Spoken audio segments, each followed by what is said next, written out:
This is Winnipeg Sports Talk Daily with Andrew Hustler Paterson and Michael Remis.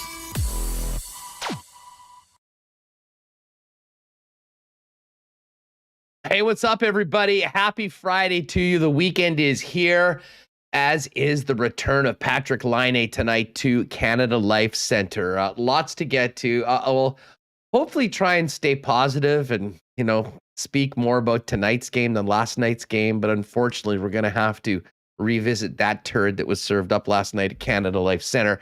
Welcome to the program, Andrew Paterson, along with the CTO, Michael Remis. We'll get Remo here in just a second. And we do have a fun show today. As I mentioned, it is Patrik Laine's return. This was a date that I think many of us have had circled on the calendar for quite a long time.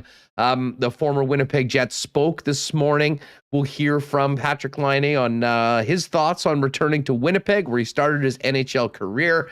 And we'll also speak with Brian Hedger of the Columbus Dispatch to talk about the Columbus Blue Jackets, their season so far, and in particular, the former very popular member of the Winnipeg Jets. A little later on, Ken Wiebe, the birthday boy, the legit birthday boy, is going to join us today. I know many of you always say happy birthday, Ken, every single time he joins us on the program.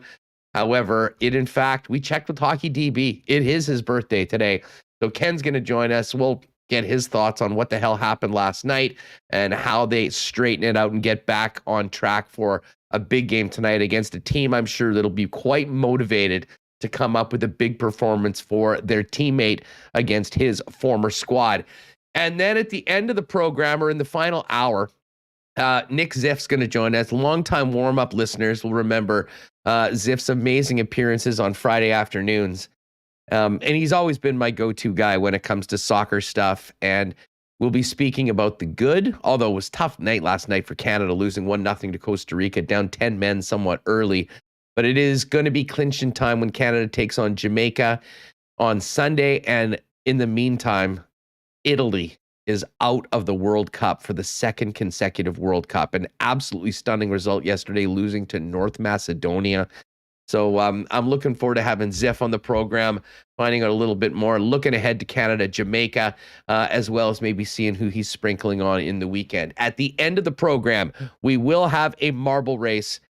And our good friends at Canadian Club have stepped up big time today, folks. Not only do we have one of the Canadian Club Winnipeg Sports Talk hoodies to give away, but we also have a pair of tickets for tonight's game between the Jets and the Blue Jackets, which we will give away at the end of the program to somebody that is able to make it tonight.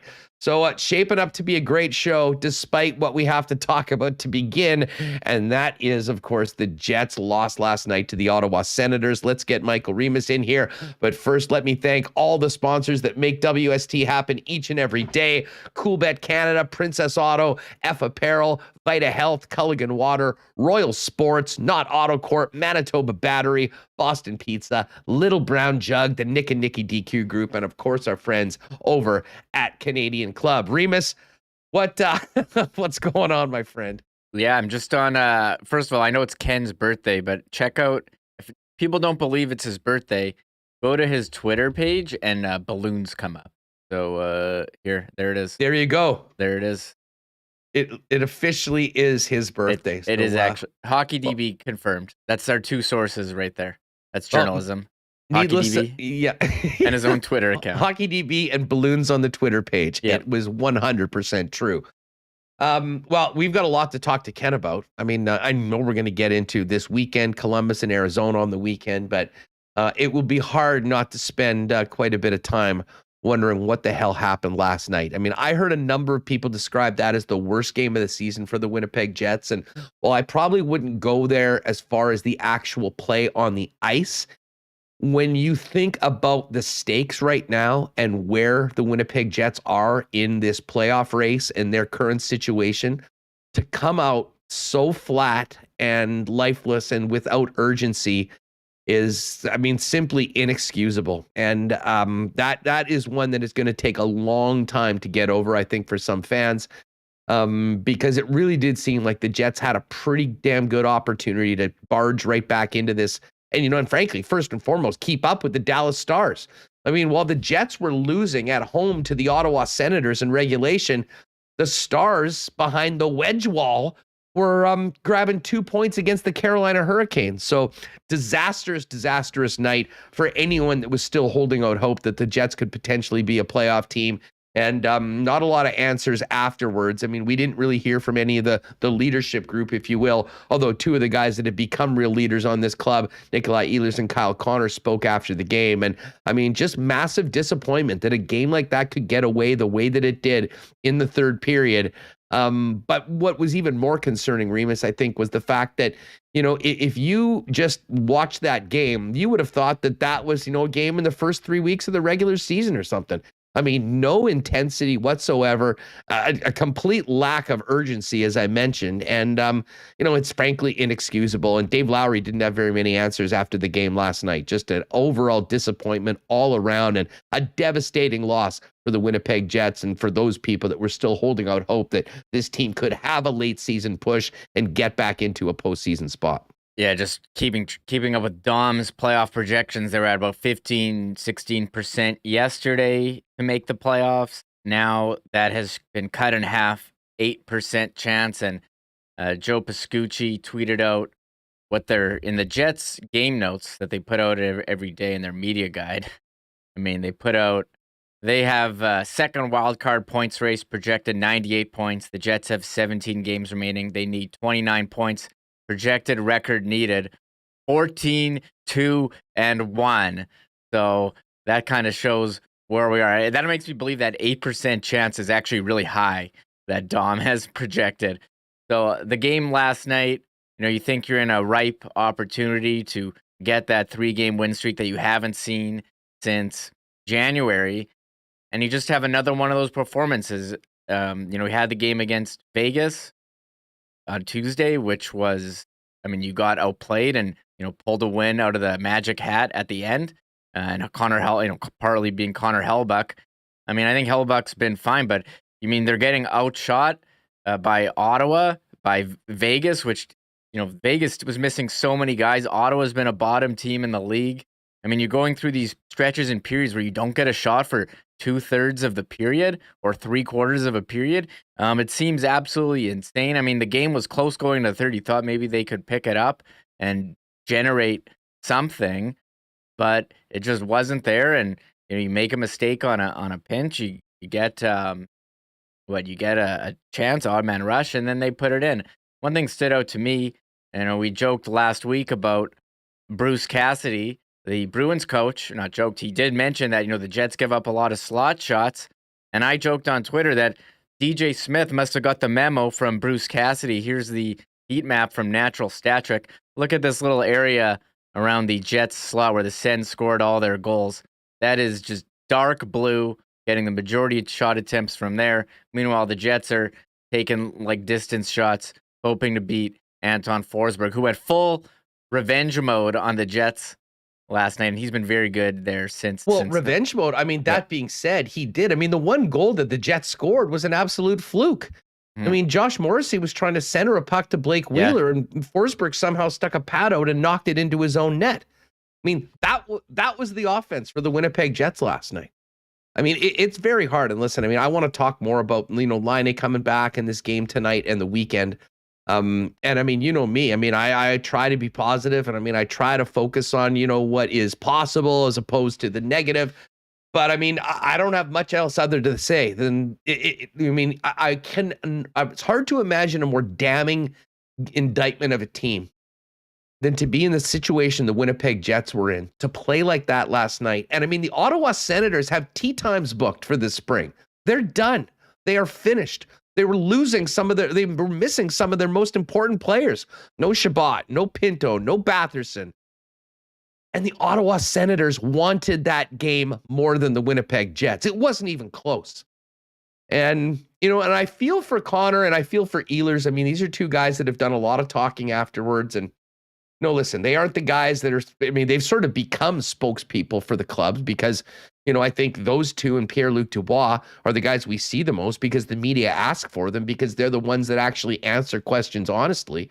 And they were incredibly disappointed last night. But, I mean, the fact that, you watched that game last night and you would have had no idea that the Winnipeg Jets were playing for their playoff lives last night. And, to do it against a team that hasn't been winning lately, that certainly doesn't have the talent in the lineup anywhere close to the Jets have, you shake your head and it really does ask the bigger questions that I think at times we've been asking all year long. I mean, what is wrong with this club? Because it's obvious that there are many things that, that don't compute with. Listen, there's a lot of really skilled and talented players on this club, but as a team, they have so much to be desired. And, you really do at these sort of times look at the top players on the club. And listen, Connor Hellebuyck, I thought was, really held the team in there up until, the dam broke late in the second half of the third period. But, a lack of intensity, a lack of will, a lack of drive, a lack of pretty much everything that you'd want to have in a playoff team, never mind a legitimate contending team, was missing last night. And I can't imagine what it would have been like to be a fly on the wall around Mark Chipman, around Kevin Cheveldayoff last night, watching that game, considering what had taken place so far this week with the trade deadline and, with, keeping Paul Stastny and, adding a couple players to try to, dull the loss of an Andrew Kopp. I mean, that wasn't because Andrew Kopp wasn't there last night that the Winnipeg Jets didn't win. That's because they didn't show up ready to play a game that, that style of game that lets you win in the National Hockey League. And tell you what, that one is right up with the worst losses of the season. You can decide amongst yourself whether it is the worst, but at this time of year, absolutely unacceptable. And I'm very interested to see how this team bounces back tonight, Reem. I mean, I heard Ken talking last night after that embarrassment in, Minnesota, where they lost 7-1. That was while I was in Saskatoon doing that was the Black Friday game, if I recall. That was while I was in Saskatoon doing those shows with Coolbet for the curling. And the next night they came out and beat the Calgary Flames. Now, they beat the Calgary Flames because Connor Hellebuyck stood on his head. They probably had no business to win that game, but it'll be fascinating to see how this team comes out tonight against Columbus, another team out of the playoffs with not a lot to play for. Because they just didn't have it last night. And at this point in the year, the situation they're in, as I said, totally unacceptable. Yeah, incredibly disappointing to see that kind of performance, especially after Tuesday where you get bailed out and you think, okay, you're playing teams out of the playoffs here 3 in a row, Ottawa, Columbus, Arizona, and you think you should beat them, and you don't even give yourself a chance yesterday. And as far as disappointing losses, I mean, we're going to look back on the season, and I mean, it's just such a trend of playing, and we've seen this for years with this team. I don't know how to explain it, but playing down to the opponent, the loss against Buffalo at home, the Islanders. I know the lost 1-0 to Arizona, the Vejmelka game, but I mean, it was just the chances that they got were not grade A chances, even though they were firing a lot of pucks on him. And it's just over and over again, you keep seeing this. And then, they go to St. Louis and they're able to bring, find their game and bring this intensity, and you think it's going to roll over.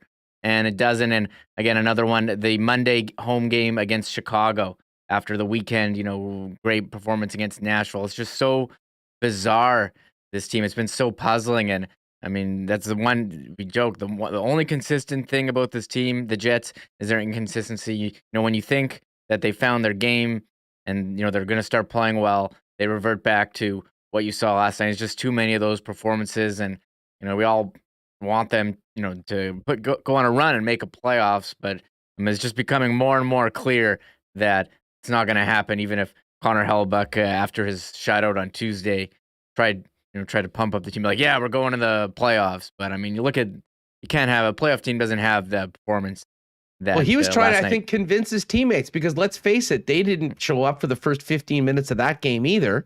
And Hellebuyck kept them in the game, and Hellebuyck stood on his head throughout the game. And, that is the sort of performance that can maybe instill some belief in it. But if he is leading the way, the rest of the team is not following right now. And, you know what? I thought that he deserved a better fate, with the way that he was able to keep the team in the game in a 1-1 game that, was still very much there for the taking in the final 10 minutes of the hockey game, despite the fact that, the Jets hadn't been very good throughout the most part of the first 50. And, then you look at, at where, what had happened. And I think, over the course, they were 8-3-1 over their last 10, 11 games. I mean, they were making some progress, and you had a number of non-playoff teams coming in. You realized it was now or never for the Winnipeg Jets. And I mean, all I can say is that coming out of last night's game, I don't think it's now. I think it's probably never as far as this season for the Winnipeg Jets. And as I said, you got Columbus tonight, you got Arizona, you got Buffalo, but you're not beating any of those teams if you come out and play the way they did last night. And that's what has to have been so frustrating for everybody. I'm sure in that locker room too. I mean, it wasn't like they didn't try, but I mean, just the inability to get going. And I know there's a funny, back and forth last night with Ken and a bunch of people that were hammering. I don't know whether they were hammering him or hammering Dave Lowry, and he was sort of sticking up for them. And he said, a lot of this is really on the players. But to be perfectly honest, there is some element of responsibility of the coaching staff to, get the best out of that team. And I mean, to be honest, I thought a lot about Paul Maurice leaving the club last night. I mean, this game in a lot of ways, Remo, I don't know about you, kind of reminded me of that Buffalo game. A game where it was eminently winnable and there was no emotion, there was no urgency, there was no real desire, and it seemed like the opponents, the far less skilled team, was the one that wanted it more. And I don't know whether Maurice sat there and thought about the situation for a couple days after. Well, let's all remember that was a Tuesday game, and he ended up resigning Friday morning, the day of that game against the Washington Capitals.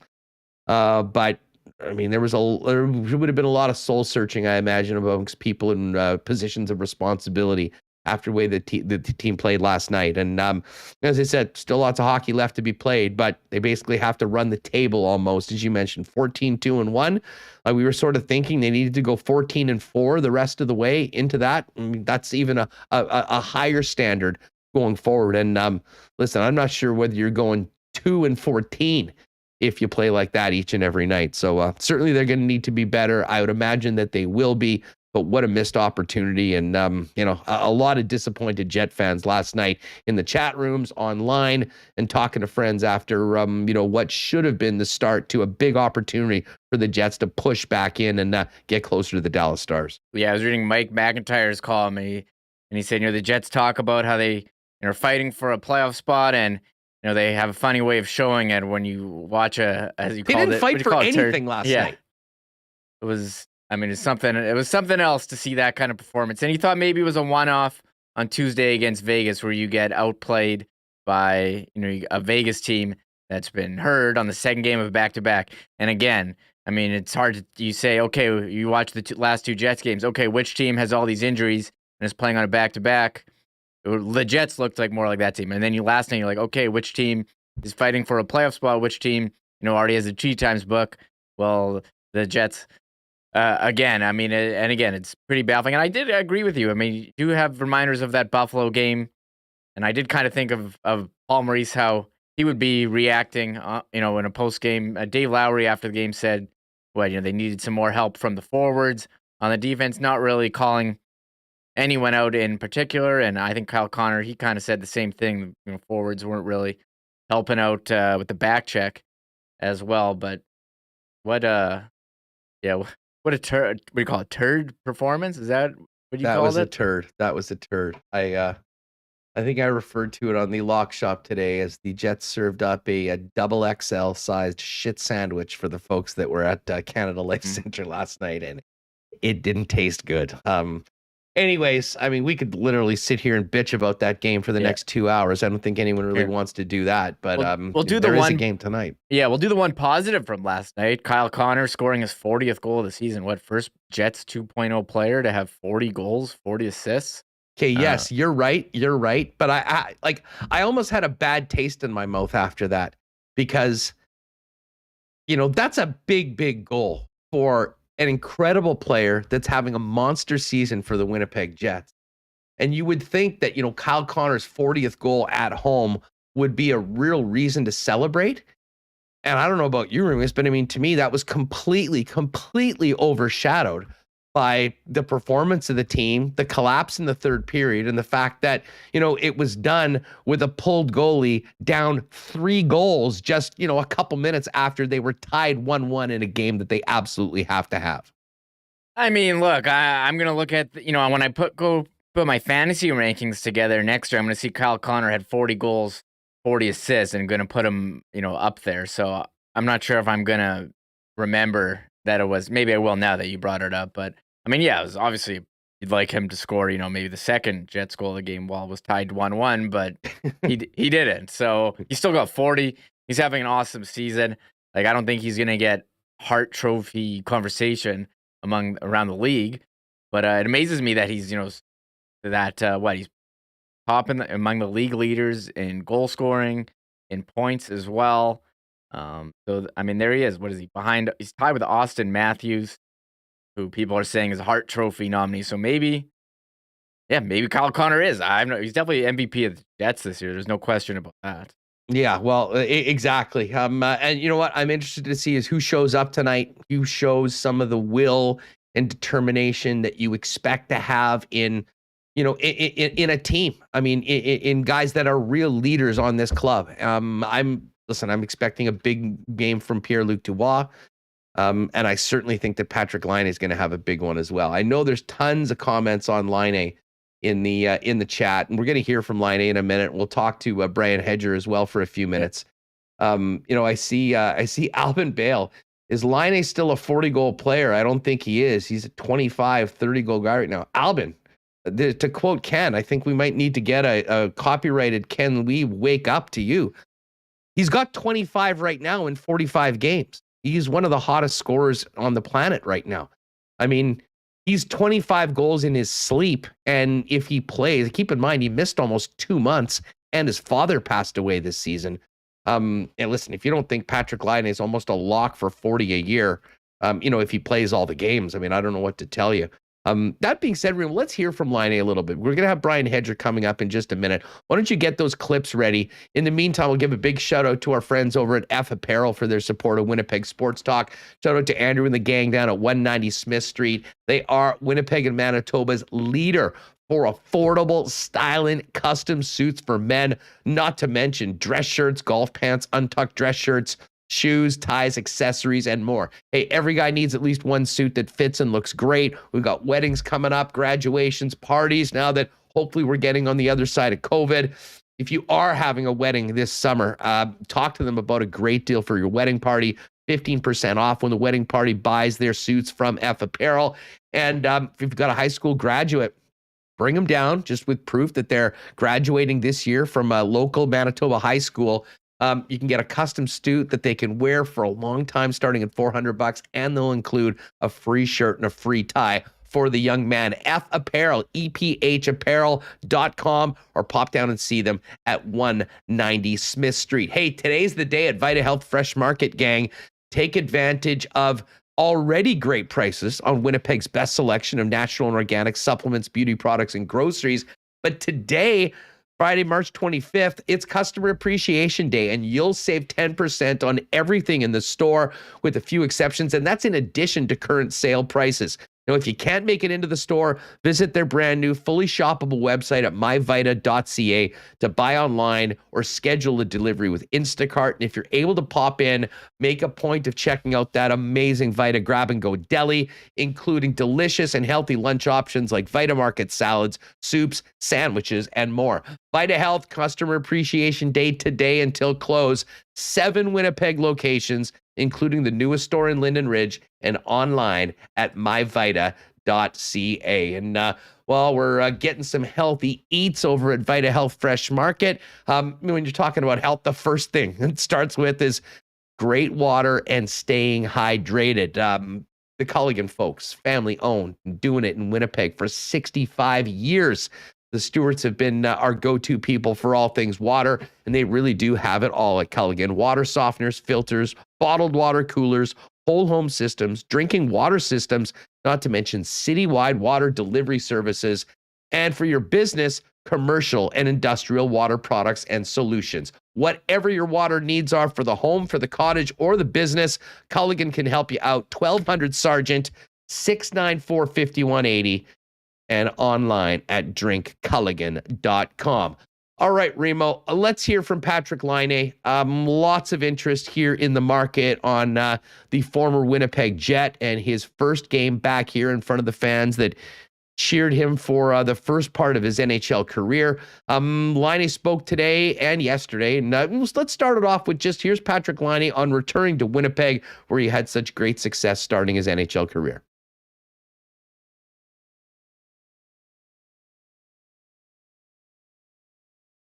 No, it was exciting. Obviously, first time back. Kind of nervous a little bit. Not gonna lie, and especially haven't been here as a visitor, so I have no clue how things work here. But no, I was just excited to see not you guys obviously, but everyone else. But no, it's been good so far. Just one that you sort of on the calendar because you didn't meet up with them last year, and you think about this for a while, or you try not to think about it until it happens? Yeah, I mean it's definitely been marked on my calendar, and well, especially just playing Winnipeg, and obviously didn't get the chance to play when they were in Columbus. So yeah, I've waited for this day for a while. Not so much of playing Winnipeg, but just coming back here and playing in front of these great fans again. So it'll be fun. On that note, what are you expecting tonight? For us to win. That's what I'm expecting, and from the fans, I have no clue. I don't know. I'll take whatever they give me. Just try to be the same guy on the ice and off the ice that I was here, and I think that's just it. What do you think it's going to feel like getting on the ice and stepping on the ice for the first time here in Winnipeg as a visitor? Probably it's just exciting, a little nervous, but yeah, it'll be fun. Like I said, playing in front of these great fans again, it'll be fun, and I enjoyed every minute of playing here because of the fans. They're just one of the best places I've ever played hockey when I played here. So it'll be definitely exciting. All right, there's Patrik Laine. We're going to hear a little bit more from Laine, and of course, he'll be going up against Eric Comrie tonight, who is getting the start for the Winnipeg Jets, and the Jets do expect they do expect Adam Lowry back in the lineup tonight. We'll wait to see what the lines are like. Hey, just before we get to the next one, John Chan, why so much love for Laine when he wanted out of Winnipeg? Well, first of all, he was one of the most entertaining players we've ever had here in Winnipeg, and I think everyone will have those memories. And listen, everyone says that he wanted out of Winnipeg. There's certainly, that did get to be the case, but I think, and we'll probably talk about this more in the years to come as this team changes over. But I think there's a lot more to it. I mean, a lot of people wanted to say, it was just about money. Well, you know what? If you're one of the top goal scorers in the league, you need to get paid. The Jets are in the National Hockey League. You pay superstars to do that. And I still have major questions as to what happened within that team and why it got to the point that it did. I'll couch those right now. We'll maybe talk about it a little bit with Ken a little later on, but it's very easy to make this all about, this guy didn't like it here. Listen to what he's saying. He loved it here. He loved playing for the fans here, and I'll always be disappointed that it didn't work out long-term as much as I love Pierre-Luc Dubois and what he's doing for the Winnipeg Jets right now. Here's another clip online. He talked a little bit about his season, which of course has been marred by the death of his father and injury, and was also asked about the Jets season so far. I mean, yeah, it's been kind of a roller coaster emotionally this year. Obviously, yeah, had dad passed away. I was out for 2 months with an injury, and won a lot of games, lost a lot of games. So yeah, it's been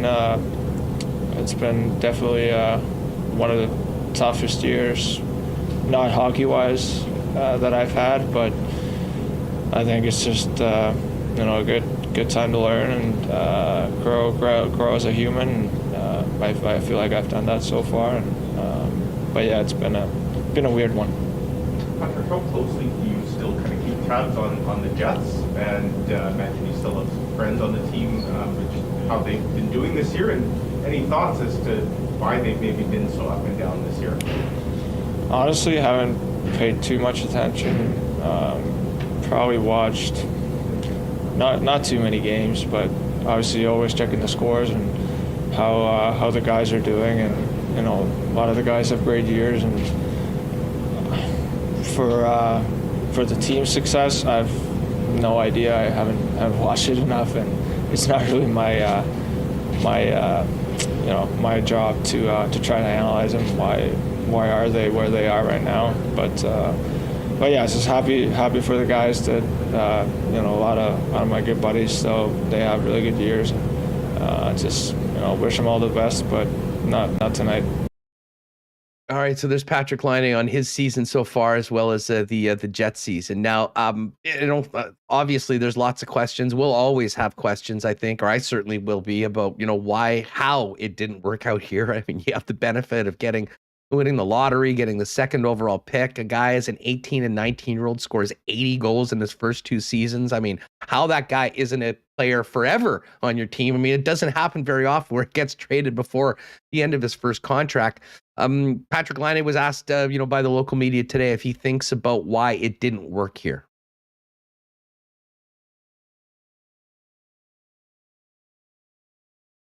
Honestly, no. Ever since the trade, I don't think I've had many thoughts about it. It doesn't matter how much you think about it. Like, it's not going to change.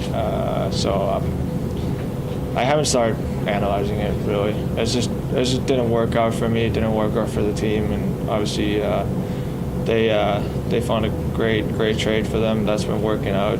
Dubois has been really solid this year, and obviously me and Jack over here, I feel like we've enjoyed playing here, and hopefully he's had the same here. So, but yeah, just haven't given it too many thoughts this year. After maybe last year, and the trouble that you had on offense this year, which we're sort of hear about, what do you attribute to the great streak you're on right now? Obviously, the touch is back, or maybe did you ever feel like maybe you were losing? Yeah,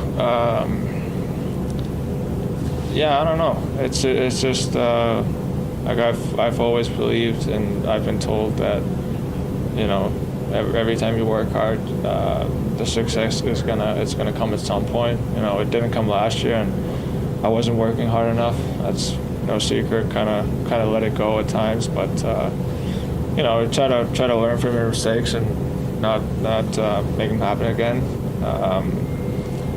So that's kind of what I took from last year, that I don't want this kind of season ever happen to me again. So I had a good solid summer, worked really hard at camp. I feel like the beginning was good. Then obviously I had the injury and all the other stuff, and I wasn't expecting myself after that 2-month break to have a good start. But yeah, after that, I just kept working hard, and the success kind of came to me after that hard work, and the pucks were going in and all that. But I think just hard work is behind it. All right, though, there's Patrik Laine. Certainly some sounds of a little maturing on an old number 29, and he's going to be playing, it looks like, tonight with the other guy that is making his return to Winnipeg that certainly isn't getting the same amount of hub is Jack Roslovic, along with Gustav Nyquist, Jakob Voracek in the top 6 as well, along with Cole Sillinger and Oliver Bjorkstrand. And the other Finn on the team, Jonas Korpisalo, who's become quite a good friend of Patrik Laine, out for the season. Elvis Merzlikins, I think, will expect in the net tonight, and JF Berube now the backup for the Columbus Blue Jackets. We're just going to make a call out to Brian Hedger from the Columbus Dispatch and hopefully get him on the horn to discuss everything going. Hey, Brian, it's Andrew Paterson from Winnipeg Sports Talk. How are you? Good. How are you? Awesome. It's great to have you on the program. We're live right now. Thanks so much for doing this. You can imagine this is a big game. One that, people here in Winnipeg have been circled on the calendar for a long time. From hearing from Patrik Laine, I imagine it was the same thing for he and the Blue Jackets. If you could, for our listeners, fill us in on the season that Laine's had. Obviously injury and marred by the tragic death of his father. But he has turned into the scoring machine that we saw in the first couple of years in Winnipeg in recent days. Yeah, he absolutely has. And it is a big game for him. You got to think that it's been more than a calendar year since that trade happened. There was no. It was just all the Canadian division last year, and down here just playing the Central Division teams, which was a reworked Central Division. So he didn't get it. Neither him nor Jack Roslovic got a chance to come back to Winnipeg and play against their old teammates and friends and in their own old stomping grounds there. So it's a big game for them. As far as Laine, it's really been an interesting story to follow this year. Last year, he'll be the first to admit it was not the kind of season he wanted to have. He gets traded. He comes to Columbus, doesn't know much about it. John Tortorella's there. There's just a number of things that kind of worked against him being really good last year. And I think that it weighed on him by the end of the year. He put a lot of work into his game and kind of refinding himself, when he was in Finland over the off season. And when he came to training camp this year, he was a new guy. It didn't take long to notice it or to figure out that he was a new guy either. It was right away. You're like, God, if he could play like this could be quite a year. He gets off to a pretty good start. He'd only had, I think, 3 goals, and only 1 was in regulation in the first 9 games. But our first 12 games, maybe 9. No, it was 9. And I think they went 6-3 with him. And he had, he was a point-a-game player. He had 10 points in 9 games. And you're thinking, okay, this is a good deal. And then he gets hurt. A sprained oblique, muscle in a game that they beat Colorado Avalanche on the road. He played well that game, and he was out, and he ended up being out for 2 months. It kept him out for 2 months. In that time, his father passed, as you mentioned, unexpectedly back in Finland. So then, he goes back there, spends time back there. He's not skating, a whole lot during that time. So, it was going to take him some time to get his legs back when he finally did get back to playing hockey. That happened on December 31st when he finally returned, scored a goal in his first game back, and then just went into like a 2-week, I don't want to say a funk, but just kind of like a 2-week, he just wasn't playing very well again, missing nets and all that kind of stuff. And then something clicked. I think he got his legs back. They got the skating legs going again. And when it clicked with this guy, as you guys saw there in the time that he was in Winnipeg, he's a special player. And one thing that I think that we didn't necessarily fully realize because of last season about him is the playmaking ability. Like he is able to make plays and make his teammates better, which we just didn't see that last year. We saw some glimpses and some flashes of excellence last year. The goal scoring ability, the big shot. Those are the things you notice right away. This guy can really pass the puck around. And I think it's funny because Brad Larson, the coach, his big challenge is to get him to not pass it as much. He wants him shooting that puck as much as possible, as you can imagine. But when it's not there, he's able to not only pass the puck, he's back checking right now. Like he's becoming more of a kind of a two-way player if you can believe it or not, he's becoming more of an all-around player, I guess is a better way to say it, and in all zones, and it's fun to watch.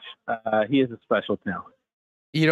Brian, it's interesting you mentioned that, and we just heard from him. I mean, we remember him coming in. He said a bunch of funny things. He was a kid. I mean, he was 18, 19, 20, 21 years old when he was here. And, you now move. It certainly sounds like, there has been a real maturation of Laine. And, he didn't speak too much about why things didn't work out here in Winnipeg. He spoke how much he loved playing for the fans here and, said a lot of the right things. How long did it take for him, do you think, to kind of put the Winnipeg experience in the background? And was there any baggage that he carried to Columbus that is now gone as he's having this season that he's having right now? Yeah, it's really interesting. I looked at that trade last year, and I think of the three main players, or the three players that were involved in it. Jack Roslovic adjusted fastest of all of them. And I think what you were talking about there with Laine, I think that did happen. And I think knowing Pierre-Luc Dubois and, from his 3 years here, I think it's safe to say he may have gone through an adjustment period similarly there in Winnipeg last year. He didn't have the greatest last year, at least as far as his terms last year. And he's a lot better player this year. We all knew that he was going to be quite a player for the Winnipeg Jets eventually. But yeah, it took some time. And I think the same exact thing happened with Laine here. And, I don't know about baggage, but he comes in here to Columbus last year after the trade, Laine, and immediately clashes with the coaching staff. And ironically, there was one game, and everyone remembers that he got benched for the entire third period of the game. I think the last 6 minutes of the second period, and the last or the whole third period. It was like, I think he was only here a week and a half, maybe two, and he's getting benched for the whole time. And everyone's like, "Come on, Tortorella, what's going on?" Well, I mean, John Tortorella said that Patrik Laine had some choice words for an assistant coach, basically on the staff. Well, that assistant coach turned out to be Brad Larson, who ends up replacing Tortorella, over the summer as the head coach. And you immediately thought, well, how's this going to go, after that? But it's interesting to look at the dynamic that has developed with Laine and Larson right now, because Laine, you cannot deny right now, he's playing the best hockey he's played since the trade, obviously. But I think you could argue he's playing some of the best hockey of his young career so far. And he's doing it, at the request of Brad Larson. And Larson is different than Tortorella. I mean, he's the same as far as the standards and things like that, but he's also different. He has different offensive philosophies. He's loosened things up a little bit. I think he's allowed Patrik to kind of find his game again, the way he likes to play best. And it's working out so far. So I don't think there's really much baggage, or if any at all, carrying on from last season. If anything, he's done talking about last season. He wants to focus on this season. Yeah, and it seems like he's focusing on it, and he's getting the results that you get out of Patrik Laine when, he's at the top of his game.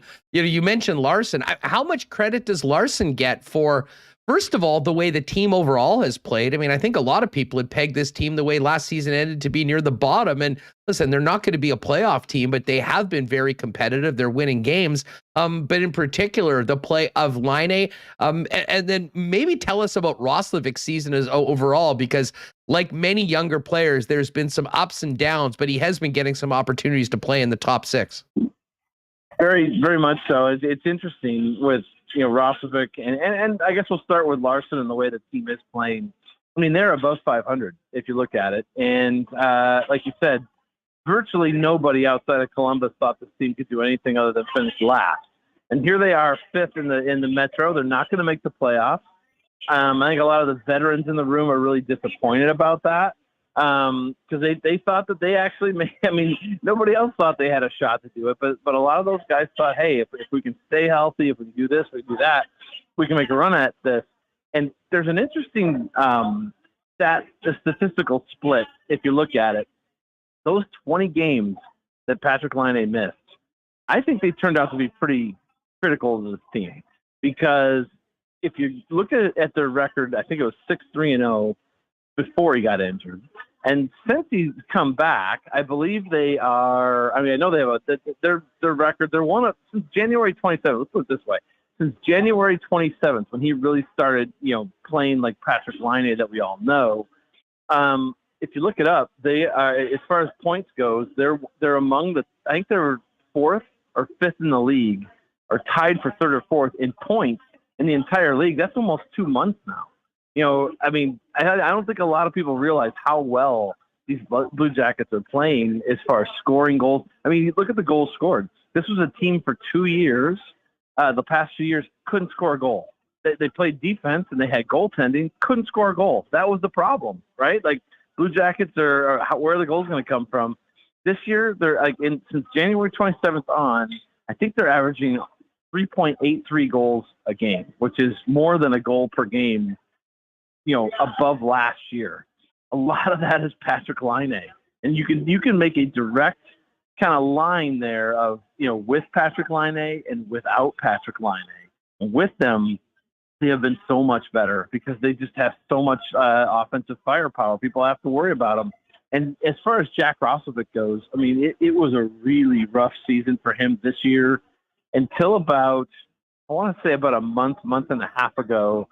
He had just a kind of brutal, there's no way to put it, he had a brutal turnover in Calgary when they were on a road trip.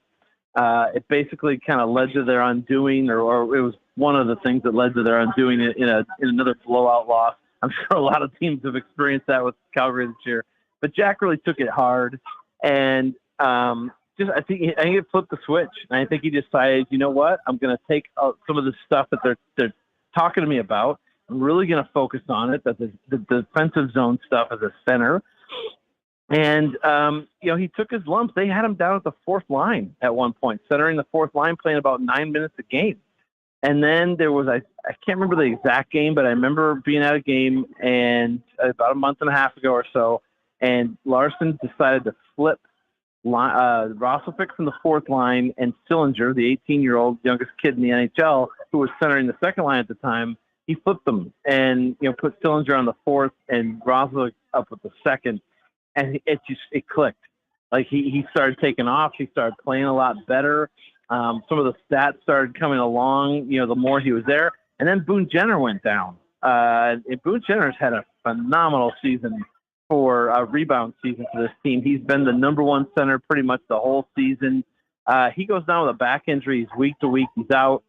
They have no choice but to give Jack a shot to play on the top line. Here he is. He is their top line center right now, playing with Patrik Laine and Gus Nyquist on the left wing, and they're getting it done. They're playing pretty well together.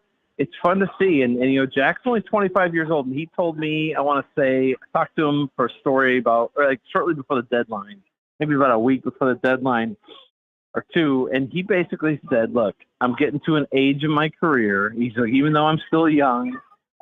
He's 25. He's like, I have to start figuring some things out for myself. I have to figure out who I am in the NHL, what I am, who I am, what position am I going to play. He goes, I got to figure all that stuff out. And so I think that's what he's doing right now. I think he's a man on a mission trying to prove that he can play in the middle and he can play top 6. How have the two players been embraced by Columbus Blue Jackets fans? I mean, Laine comes in as the guy that was traded for Pierre-Luc Dubois, who is their top center. And, of course, Jack Roslovic with the added pressure, I'd imagine, of being the first ever Columbus product in the National Hockey League. Well, obviously it was a little easier for Jack at first. Jack's from there. People know who Jack Roslovic is. I remember a game last year, not too long after he was officially brought over and played his first couple games. Somebody in the stands had found his high school yearbook photo and blew it up into a big poster or something, and it was just so. I mean, he's Jack Roslovic. Everyone knows he's from around there. I think it was a little easier for him at least to start out. For Patty, it was a difference because as we talked about, it was a rough year, right? And there were times when I mean, let's just say it looked like he was dogging it. He may not have been, but he looked lost at times out there last year. And I think that a lot of Blue Jackets fans said, "Oh my God, like what did we do?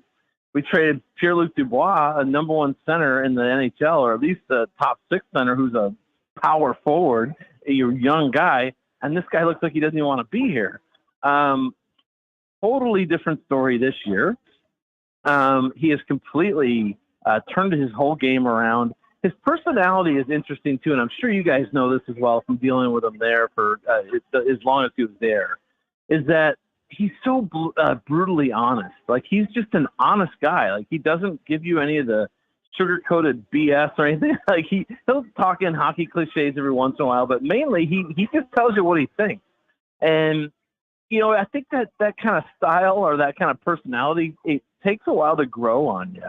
And I know for us, we really like dealing with him. It took a little while for all that stuff to grow on you, but once it is, it's a charming thing, you know, that because you don't see that with a lot of the stars in this league. They're afraid to say anything, a lot of them, and he's not afraid to say anything. And I think it's really refreshing from that aspect. And I think at this point, everything I see from fans is you gotta sign this guy.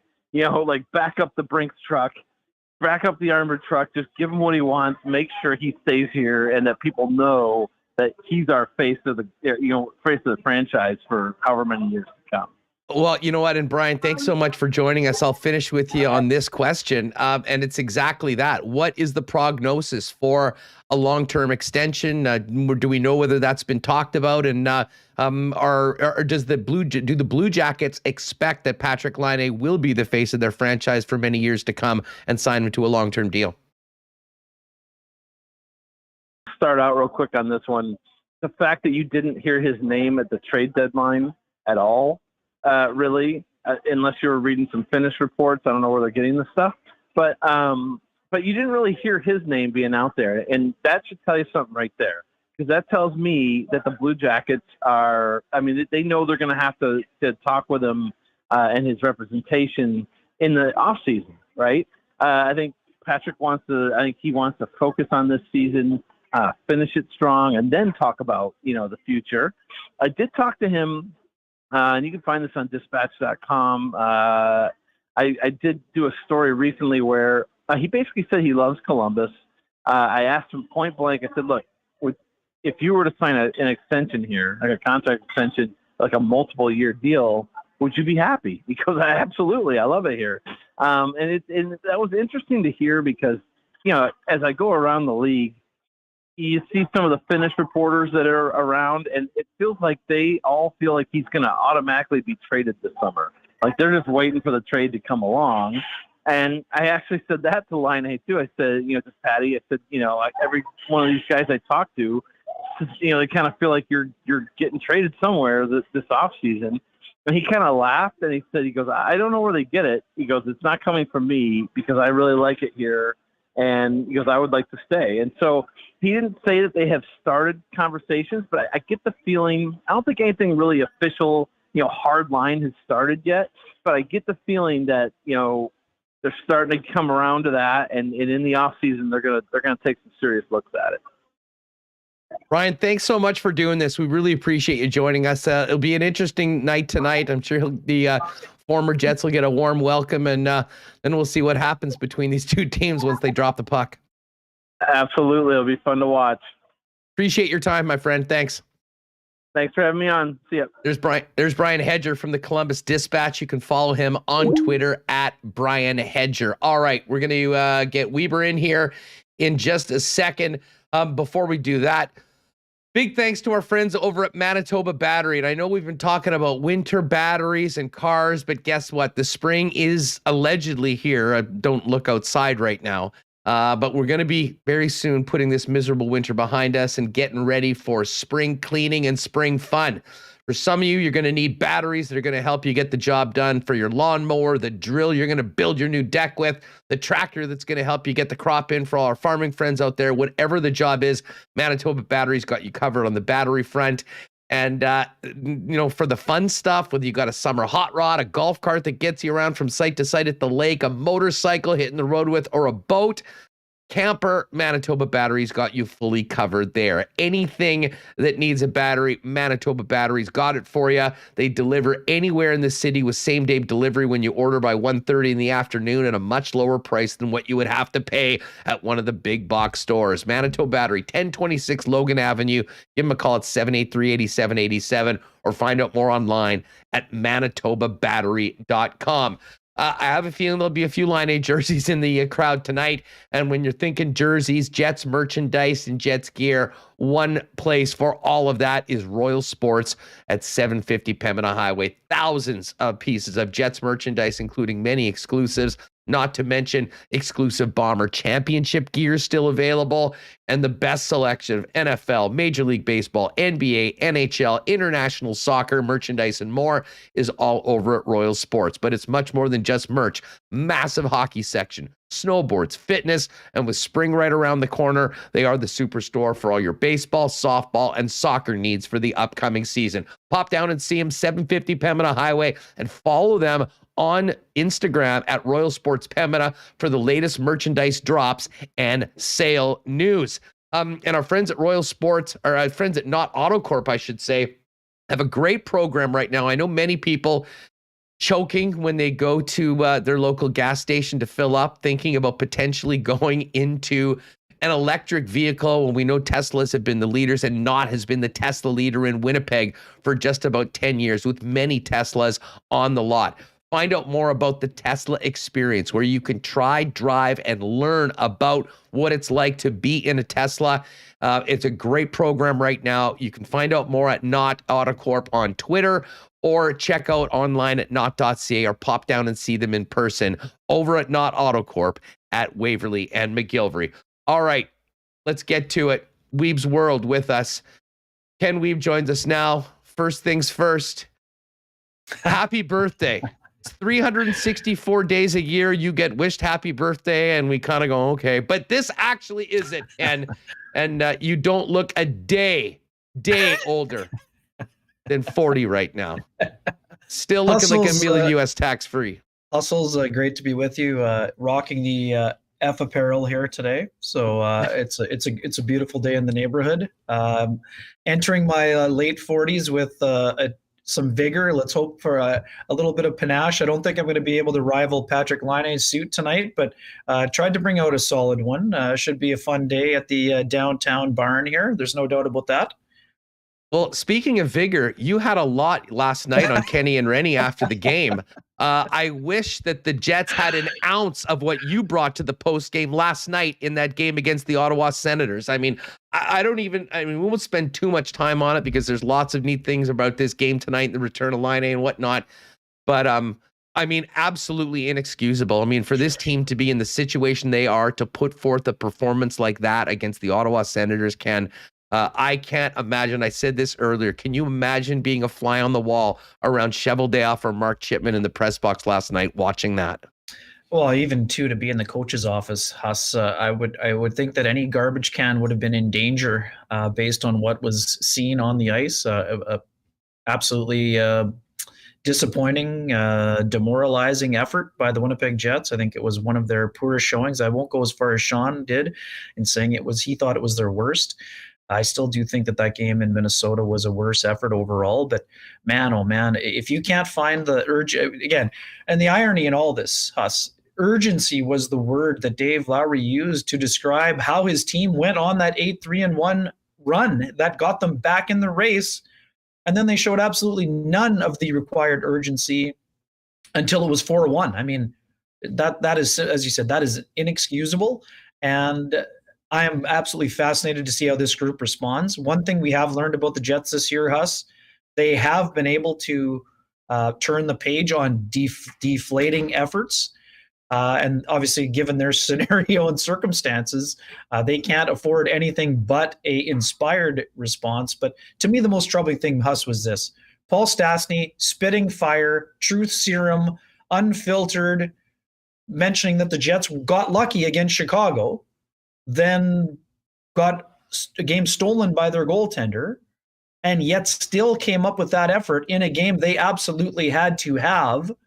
That was the thing that was absolutely baffling to me, Huss. I mean, if you've identified that you weren't good enough in the 2 previous games, how on earth can you not be good enough in the next game, even if it's a team against a team below the playoff line? I mean, as someone else pointed out, I think it might have been Avco Cup, the Jets are also a team below the playoff line. So maybe you can't be as surprised, but this is it's different circumstances, but last night was in some ways a Dennis Green special. The Jets are who we thought they were, right? This is who the Jets have been this year. They've been a team that gives you a little bit of temptation and tease, and then they disappoint you, right? I mean, that has been their, it's not intended to be that way for the Jets, but that's the way the season has gone. Every time you think they might be turning the corner, oh, no, this will be the time that they get to 3 in a row for the first time since January. They stub their toe with the self-inflicted wounds. That has been the story of this Winnipeg Jets season, and it was on display for all to see on Thursday night against the Ottawa Senators. Let me ask you this, Ken, and I don't like going here too often, but I think we sort of have to today. In situations like the Jets are in, you look to your leaders, you look to your veteran players to do exactly that and lead the way. Do the Jets have a leadership problem? Well, I mean, Josh Morrissey's part of the leadership group, and again, I didn't actually get around to him last night, but I think he was actually one of the few players who actually had a solid game yesterday for the Winnipeg Jets on a night where the passenger count outnumbered the successful player count by a substantial margin. So let's give Morrissey a pass. You know who I'm talking about. I know who you're talking about. And were Mark and Blake good enough yesterday? No. Here's part of the problem. Mark had 2 assists. I mean, but I don't think Mark could look himself in the mirror and say that he had a good game yesterday, Huss. I mean, one of the assists was a bounce off the guy's shin pad, right? I mean, to me, it wasn't like he made a perfect pass onto the tape of Kyle Connor for his 40th goal of the season. I mean, Kyle Connor is also part of the leadership group. I thought he had a decent game, but did I think the Jets' top line was good enough last night? Absolutely not. They were not good enough, and it was reflected in the ice time. We've talked about this a ton this year, Huss. Scheifele was under 19 minutes for the first time in I think. Yeah, I would say the reason for that is that they didn't work hard enough to even draw one damn penalty in the game, and he didn't get his 75 or 80% of power play minutes that happened each and every game. True, Huss, but like I said last night, and I think you agree with this. I mean, this wasn't just a 2-player problem. Oh no, definitely not. I was saying this before. I mean, if you're Dave Lowry, like you're literally looking down the bench and saying, we know what DJ Smith did. Smith had DJ Bueller, anyone? I mean, DJ Smith had no problem riding his top line every second shift for a stretch because they were flying. The Jets had nobody flying. Man, oh man, we talked so much about the Gus bus being parked. I mean, the hangar, they didn't have enough gas in the plane last night. They couldn't get it off the ground. Yeah, I mean, as I said, it was just stunning. And I mean, you can lose games, but the way that they lost that game, I think, was the most troubling to everyone around. And I mean, listen, I think it just reinforces some things that have unfortunately been topics throughout this season as to what's missing with this team and what needs to change. And, if they were all on the fence about some of the things that need to change, last night, I think, was an emphatic push in that direction to make something significantly different about this hockey club next year. Because, listen, when you look at what Ottawa put on the ice last night, and we could say the same thing about Vegas the game before and Chicago the game before that. I mean, when you look at what the Jets are coming to play with as opposed to their opponents over the past week, and in the situation that they're in, a good team that makes the most of what they have at their disposal should be, I don't want to say there's nothing easy in the National Hockey League, but, it should be winning. And to win, you have to show up and you have to give those sort of professional efforts that, that win you hockey games. And we haven't seen that enough. And it certainly hasn't been consistent. The only thing consistent that's been about the Winnipeg Jets this year is that you never know what you're going to get from night to night. And considering the circumstances of this club and where they are in the season, I mean, it was absolutely, it was stunning. So let's move on to tonight's game, Ken. Listen, if you still hold out hope that the team can go on some sort of miracle run, they can't wait any longer, especially after what happened last night with Dallas winning and Vancouver getting a point against Minnesota. Pretty bleak this morning waking up if you're still holding on hope to the playoffs. But what do you see coming out of this dressing room tonight for the Winnipeg Jets? And first off, I guess maybe before, about the emotional makeup of the club and how they respond. How do you think things are going to look on the ice? Adam Lowry is going to be coming back. Do you think we'll get Nikolai Ehlers back with Connor and Dubois, and Stastny moving back up to the top six with Svechnikov moving down? Or do you think Dave Lowry continues to go with Ehlers alongside Scheifele and Wheeler? That's a great question, and I don't have the answer. Obviously, I know Dave Lowry spoke a little bit briefly this morning, but no morning skate except for the optional guys. It's interesting, Huss. You can go a lot of ways, but I'm a huge fan of the way Evgeny Svechnikov has played. Last night was not a great masterpiece for his outing, and there were too many turnovers. And so, could I see him getting demoted? Of course, I could. Ehlers has shown some signs with Scheifele and Wheeler, no doubt about that.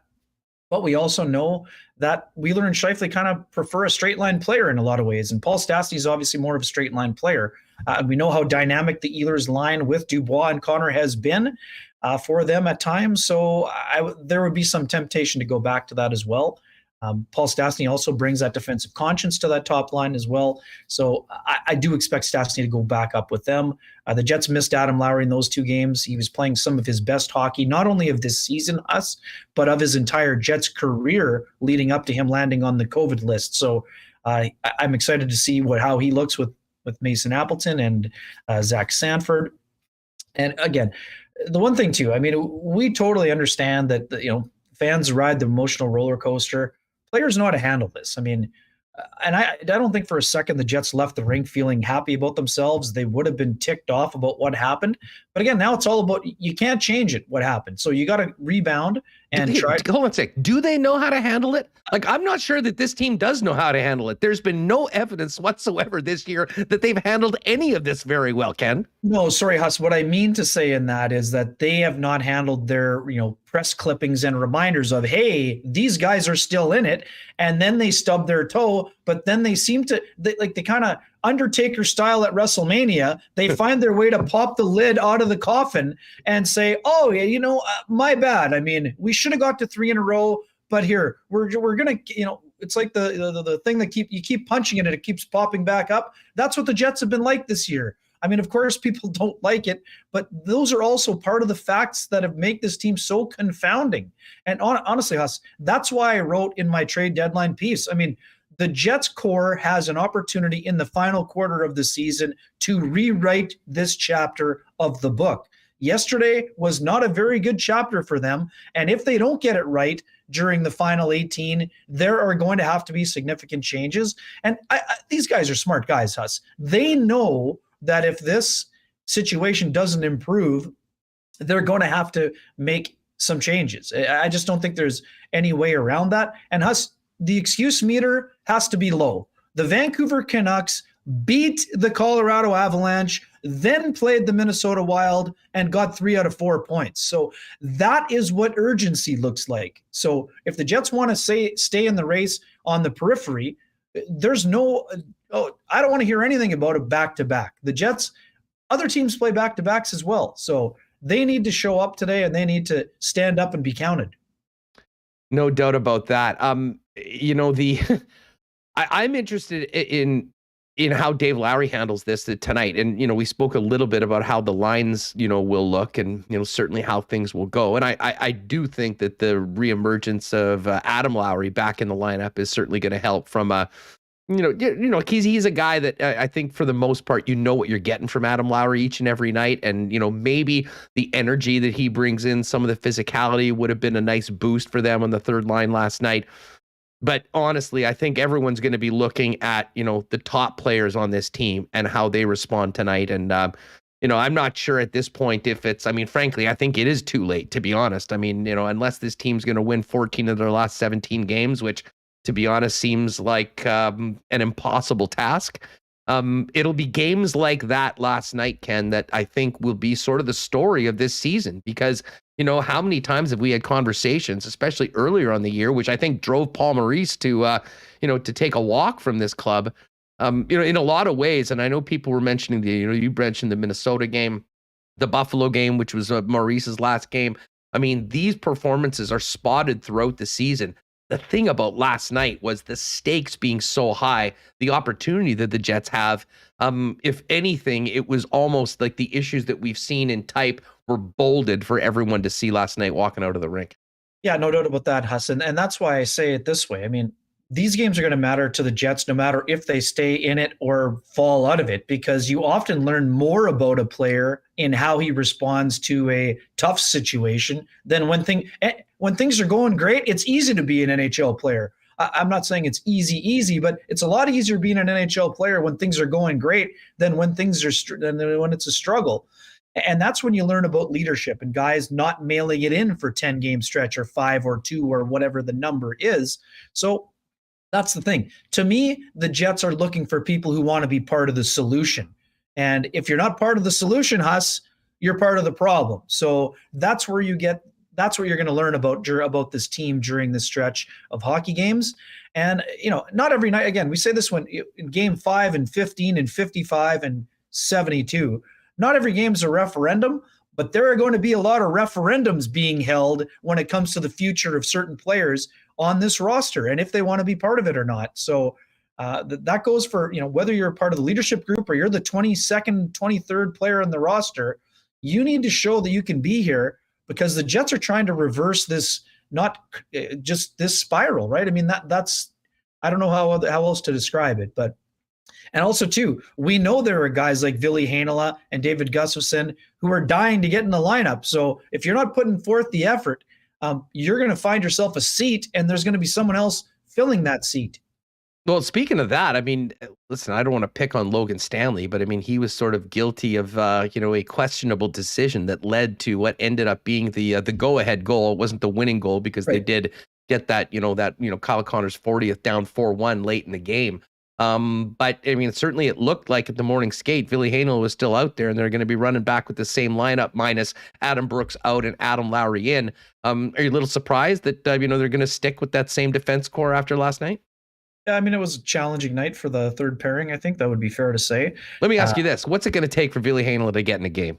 Yeah, it's a great question. If I knew the answer, I might be behind the bench, Huss. I mean, to be honest, but, yeah, I mean, right now he's on the emergency recall, and it appears as though until the Jets are eliminated, it doesn't look like Ville. I mean, if past history is a good sign of future decision making, it looks like it will take an injury for Ville Heinola to get into the lineup. So I would say for the folks waiting anxiously, that looks like the case. And if there's another way for him to get in, I haven't seen it yet, but I do expect I've said this all year long. I still expect we're going to see Ville Heinola down the stretch. I just don't know exactly where that time will be. But again, I think that Logan Stanley, he had a really good game last week, but it was a tough go. But Huss, I also would say too on that, I know everyone's looking directly only at the pinch. The F3 was also not backfilling, and that is a big problem for the Jets in the game. I mean, something Ottawa did so well last night, almost the blueprint of what Dave Lowry was probably looking at DJ Smith going, man, if only I could have the sort of buy-in that he's getting from this team that's completely out of it from this far more talented team on my bench. Sure. And you heard that from Kyle Connor. I mean, in some ways that was a Paul Stastny kind of moment coming out of the mouth of Kyle Connor. I mean, that's how I interpreted it. I don't think he intentionally was making a shot at his teammates, but those are the facts. The one team that had apparently nothing to play for, they played the game the right way, even though there were no consequences for them. And in some ways, no reward when it comes to the standings. Yet they had no problem committing to that structure. And that's something that if you're Kyle Connor, you got to be looking around and saying, boys, what are we doing here? They're doing it. Why are we not doing it? Bobby Hull in chat. This is a shout out to our old pal Claude. Lowry must be looking in the mirror and saying to himself, "Self, you're a sick man to keep doing this. I say that great because special. I do wonder. I mean, I can't imagine what was going through Dave Lowry's mind in the car ride home after that game tonight. But listen, he's an interim coach right now. I mean, I think he'd really hoped that he could be part of a big turnaround that could lead to a head coaching job. I mean, what does Dave Lowry do going forward? I mean, is it just basically hoping for better results? Or, I mean, is this sort of a time where you realize, hey, you're guaranteed 18, 17 games left. Maybe it's time to do some different things. I mean, I'm fascinated as to, in his situation, how he handles and where he goes to from this, because I mean, no one had many answers last night. Yeah, it's a delicate balance, right? I mean, and that's the thing. When you often wonder too, and I can remember the kind of final stages of the Claude Noel era as well. As a coach, you kind of get to the point where you're like, you got to kind of do it your way. So, I mean, I think Dave Lowry is trying on a daily basis to do things his way. I think there has been, I wouldn't say some resistance to that, but I mean, the Jets haven't found their stride fully.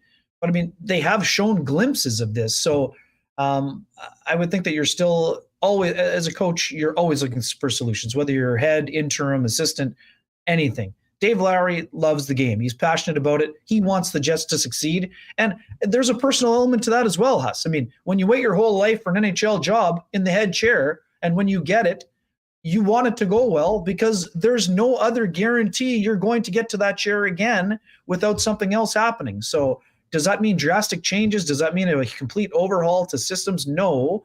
But it means that I think that you'll see Dave's fingerprints down the stretch here.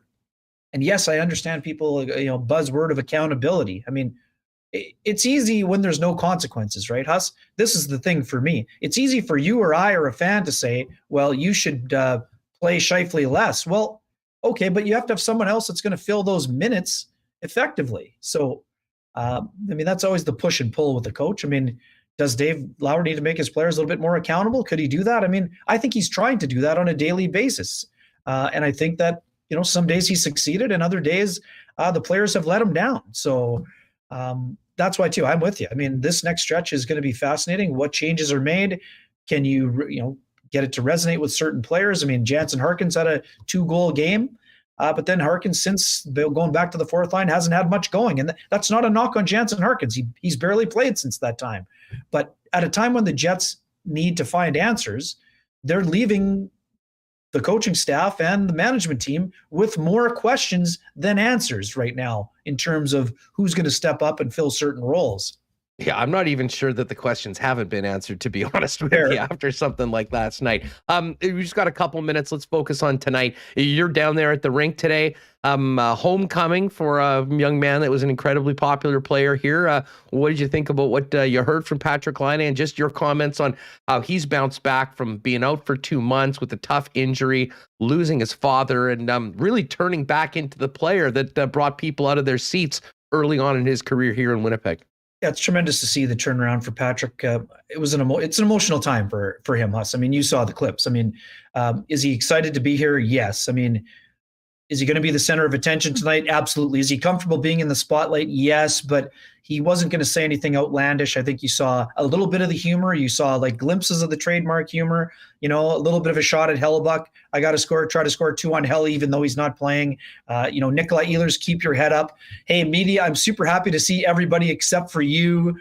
And then did it with a grin, oh, just kidding. Patrik is a guy who, let's also not underestimate the importance of spending your formative years somewhere. I mean, this guy came here as an 18-year-old, Huss, and I can tell you right now, even before he was drafted by the Jets, seeing him in the batting cage in Buffalo struggle to hit pitches out of the infield, that's something where you see a guy, but it didn't bother him, because guess what? I'm not trying to make $20 million as a baseball player. I'm going to make millions as a hockey player. He's a guy who has great personality. Great to see him showing that flair. I'm happy that he's happy. He's gone to a place where he feels he can be comfortable in his own skin. He's not looking over his shoulder. He's not wondering when or if he'll be promoted to the top line. And I think what we heard from Brad Larson is Patrik Laine is growing into an all-around player, which is what Paul Maurice was trying to get Patrik Laine to do while he was still here. He talked about him wanting to be part of the leadership group, talked about the efforts and work that he has put in to get back to being a productive player, to impacting the game on nights he doesn't score. But it's impossible to look at this heater of 19 goals in 23 games and not think about November of 2018. I mean, that was the craziest heater we ever saw from Patrik Laine in a Jets uniform. He's doing it again, scoring in bunches. And for all the folks saying, well, how do you expect Patrik to produce? He's not playing with the first line center. Well, now it doesn't matter who's on his wing because Patrik is the guy making around him better. And that's good to see because you know how this guy loves the game of hockey, Huss. He loves it. Last year, he lost his love for the game to some degree. I am incredibly thrilled he's gotten it back. And as someone who's lost a parent, I know how emotional a time it can be for him. And I think he has found joy in being on the ice. He shared that gratitude with us today. And I'm happy that he's been able to use hockey as part of the healing process for him. And now the next thing that you had Hedge on just now talking about it. I do think that Patrik Laine is going to sign a long-term deal with the Columbus Blue Jackets for all of the reason I've mentioned. I mean, when you get comfortable somewhere and you feel you can be yourself, as long as they show you the money, I think Patrik wants to put down the flagpole, just like I think Pierre-Luc Dubois wants to plant the flagpole here in Winnipeg to become part of this leadership group. I think he's already becoming that, but to formally make your declaration and take your game to the next level.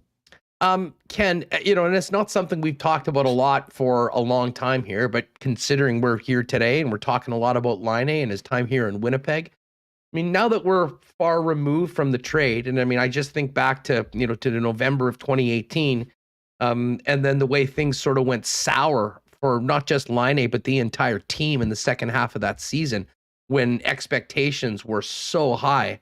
I mean, now that we're removed from it, why do you think it didn't work out here in Winnipeg for Patrik Laine? Yeah, I mean, Patrik just didn't get a chance to spread his wings, whether that meant, not getting your first line minutes instead of Kyle Connor or whatever else. But I think it was not, we always talk right place, right time. Those two things did not intersect for either the organization or for Patrik Laine. I think in a simpler time, I think that was a union that should have lasted a lot longer. Obviously, there are different players in terms of style, but it ended similarly to with Selanne without the financial repercussions. But they got to a point where I think it would be safe to say if Patrik Laine is offered a deal of 8 per 8 after his 44-goal season, we're not talking about going somewhere else. We're talking about a guy who wanted to be in Winnipeg, enjoyed it here. But then when he had the 30-goal season, now suddenly the Jets found themselves in a position where was Patrik Laine the meteor that showed up and scored 18 in a month, or was he the guy that scored 12 goals over the next 5.5 months? I mean, they got into a tough spot. I think then Patrik started to wonder, I showed you this my first 2 years. Now you think I have to prove it to you after my bad year was 30 goals? And you don't think that I can become an all-around player? That's where you kind of get into a difficult situation in terms of player versus organization. I shouldn't say player versus organization, but this is another classic example where someone tells you it's not personal, it's business. But if you're personally affected by it, it's personal to you, right? So I think that probably they got to a situation where it was tough. I mean, we've talked about it a lot. The leadership core wants to be hockey 24/7.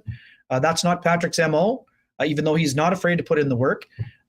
He's gotten to a point where he's found that balance, and now he's sort of appreciated going through some struggles, and now he's found his game again. So that's a long-winded way of saying, do I think it could have worked out, Huss, in the long run? Yes, I could have. I think both sides, maybe if you're injecting him with that truth serum we talked about earlier, I would say both the player, the agent, and the organization, in looking back, would have said there was a way to find a way for the union to continue. And although the Jets are thrilled to have Pierre-Luc Dubois, I think that both sides probably wish they had handled the situation differently. But once they got to the point of no return, I think both sides have tried to handle it as best that they can. And, they're happy with where they ended up, and they're happy with the players. If you're the Jets, are happy with Pierre-Luc Dubois. But I think that we'll see a standing ovation for Patrik Laine tonight. I'll be curious because we know how emotional people are in the city. I think there'll be some I think it'll be a smattering of boos, just like there were maybe for Pierre-Luc Dubois, because ultimately, I mean, Patrik did ask for a trade. And again, given the circumstances, you don't blame him for asking. But I think there'll be some disappointment. But I think overall, Huss, to me, this is the most highly anticipated game since Teemu Selanne's return. I really do. I think that I don't think you're going to hear the cheering versus booing kind of thing that you saw that night, but I think there's going to be a wide swath of appreciation, and rightfully so. This is a guy who loved his time here, loved the city, and appreciated his time here as well. Wiebe, great stuff. I can only hope that things are a little cooler tonight in the chat room on Kenny and Rennie. But we know that'll be determined by what happens on the ice tonight. Have a great weekend. Looking forward to the show tonight as well as Sunday afterwards. And we'll talk to you next week. It's tremendous to be with you, and happy to see Nick joining you next. And I'm going to listen in a little bit closely, because that red card is an absolute joke. What a flop. What an absolute flop in that game. Come on. Just wait till you hear me ask him about Italy getting the red card from the entire World Cup. That's coming up in just a minute. Come on, though. Honestly, how is that a red card? And again, how can those plays? We talk about technology all the time, and I leave the soccer to the experts like Nick. But give me a break. If the NBA can review flagrants, and now the NHL is reviewing 5-minute majors, are you telling me that you review that play and say a guy should be ejected? Well, here's the thing. He got a yellow card, but he already had a yellow, and they don't review the yellows, but it was because he had already had one yellow and got bounced out. That's okay. It's clinching time against the Jamaicans on the weekend. All right, there we go. It's all good. We're changing Bar Italia to Bar Canada come November. Corden will be taking turf of the Canadians for the first time ever. It's going to be great. Have a good weekend, pal. Thanks for doing this. Cheers, fellas. Have a great weekend as well. Yes, you heard Ken say it. The highly anticipated return of Nick Ziff is coming up in just a second. Before we do that, a quick Princess Auto curling update. Another win for Canada and Carey Anderson. Very disappointing loss to the Koreans last night, giving up a steal in an extra end and I believe the 10th end. But they bounced back today. They are in second right now, 8-3, tied with the Swedes, also at 8-3, and Korea at 7-3, needing one more game to make up. Swiss continue to lead the way at 11-0. Playoffs this weekend. We'll all be cheering for Team Canada and the gang from Manitoba, led by Carey Anderson. Of course, Princess Auto sponsors all of our curling reports, Team Jennifer Jones, Team Mike McEwen, and the sport around the country. And they're also the place where you find the best deals on the most unique assortment of tools and equipment around. Everything you need to complete the projects on your list or start something new is at Princess Auto. Pop down and see them at one of 2 local locations. Of course, they're a Winnipeg company with their national headquarters here in the Peg as well, employing so many Manitobans. But you can also get those wheels turning on your next project by shopping online at princessauto.com 24/7, 365. Hey, the weekend's here, and you know what makes the weekend even better? A cup of cold 1919s from Little Brown Jug. Pop by. Great spot to pop by before and after Jet games, by the way. Very close to the arena down in the Exchange on William Avenue. When you're there, you can try the 1919 and all the other amazing Little Brown Jug offerings.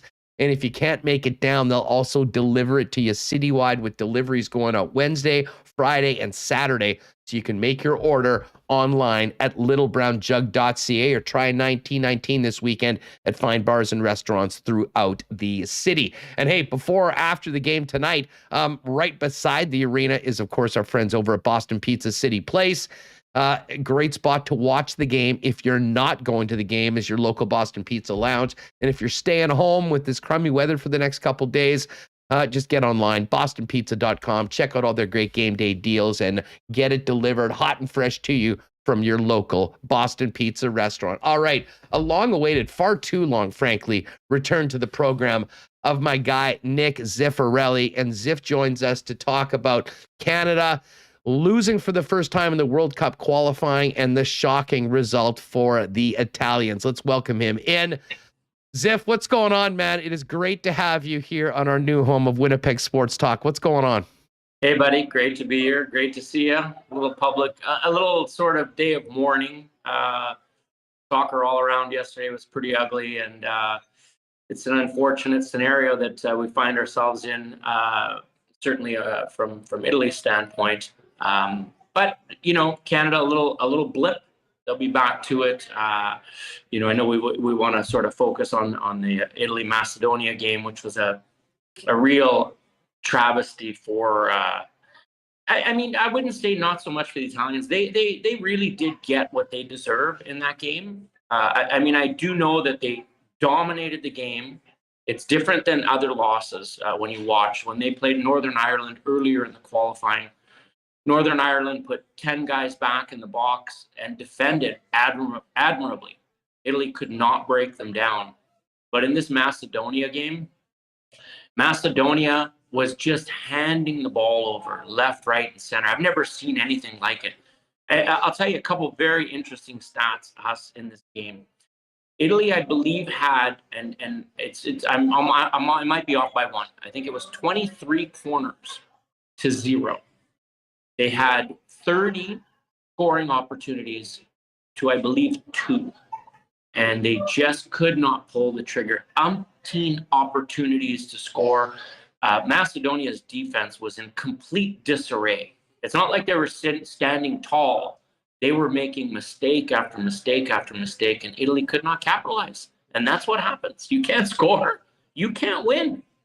Yeah, it just absolutely stunning. And by the way, you can see the beautiful backdrop of Nick. That will look familiar to many listeners because the last time Andrew Harris did an interview with us, he was in the exact same spot down there at Nicolino's. And hey, while we're at it, I'll give a quick plug. I should have mentioned this earlier. We have somehow been nominated, or now a finalist, for the Winnipeg Nightlife Awards, where it is for top radio station / podcast. Awesome. So get over to WNLA.ca, give us a vote. And when you look for the best restaurant, Nicolino's is there. So toss Ziff and the gang a vote as well over there, WNLA.ca. Help us out for the Winnipeg Sports Talk, and certainly fire up one for Little Brown Jug and definitely Nicolino's when you're there. So Ziff, I have to ask you this because for someone that is not as versed in the game, it seems almost impossible. But Italy, shockingly, we all remember, them missing the World Cup 4 years ago and, how that was nuts. Then they go and they win the Euro. And now they're out of the World Cup again. Like, to me, that's like a team missing the playoffs, winning the Stanley Cup, and then missing the playoffs again the next year. Mm-hmm. How has this happened? Well, the team that missed, they played Sweden. And this was a very eerie, similar feeling, that Sweden game to qualify for the for the World Cup back in 2018. But we watched that game, and Italy could not score. Sweden stood very, very tall. They defended really well, and Italy could not score. And they didn't even look like they wanted to score. They had some possession, but they had no direction whatsoever.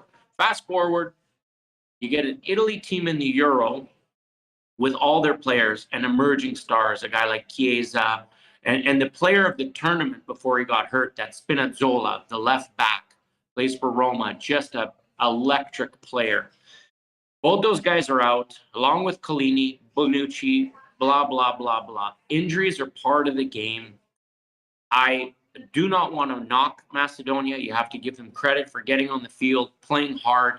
But it doesn't matter. Italy's number 2 team should beat Macedonia. They have no excuses for this situation.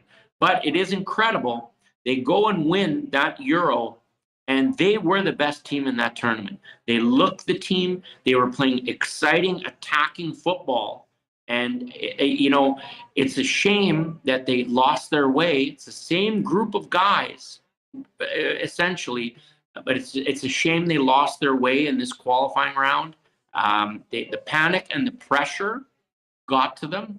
There's no doubt about it, because Jorginho had 2 penalties against Switzerland in both qualifying games, and he missed them both. One in the 93rd minute, that if he scored that penalty, Italy was automatically through, and it was over.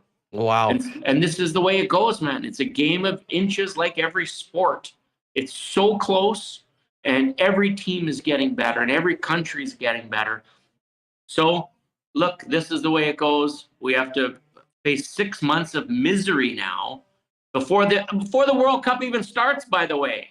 Well, you know what the great thing is that maybe, just maybe, for the first time in our lifetimes, all of the Italian Canadians that, cheer for Italy, frankly, because that was the team that was in it, maybe can come over to the home side and Canada. Now, I'll get your thoughts on the game last night and the situation going into the Jamaica matchup where Canada is expected to officially clinch their World Cup spot. But overall, from your perspective, how incredible, how exciting has it been to see the growth of Canadian soccer to the point where Canada isn't just on the verge of getting into the World Cup, but on the top of the CONCACAF table? Canada is a dream story right now. This is not a joke. They're going to be a difficult out for many teams to play against. They play against a team like, say, Switzerland, who's not a high-scoring team. Switzerland is going to be their eyes are going to be wide open. Look at the threats that are going to come from all over the field. You got Davies, regarded as one of the world-class players right now, a true superstar. And the reality is, I'm not sure that Davies is actually our best player on Canada. Davies has been incredible, lights out incredible playing for Canada. He scored some incredible goals, actual real world-class strikes.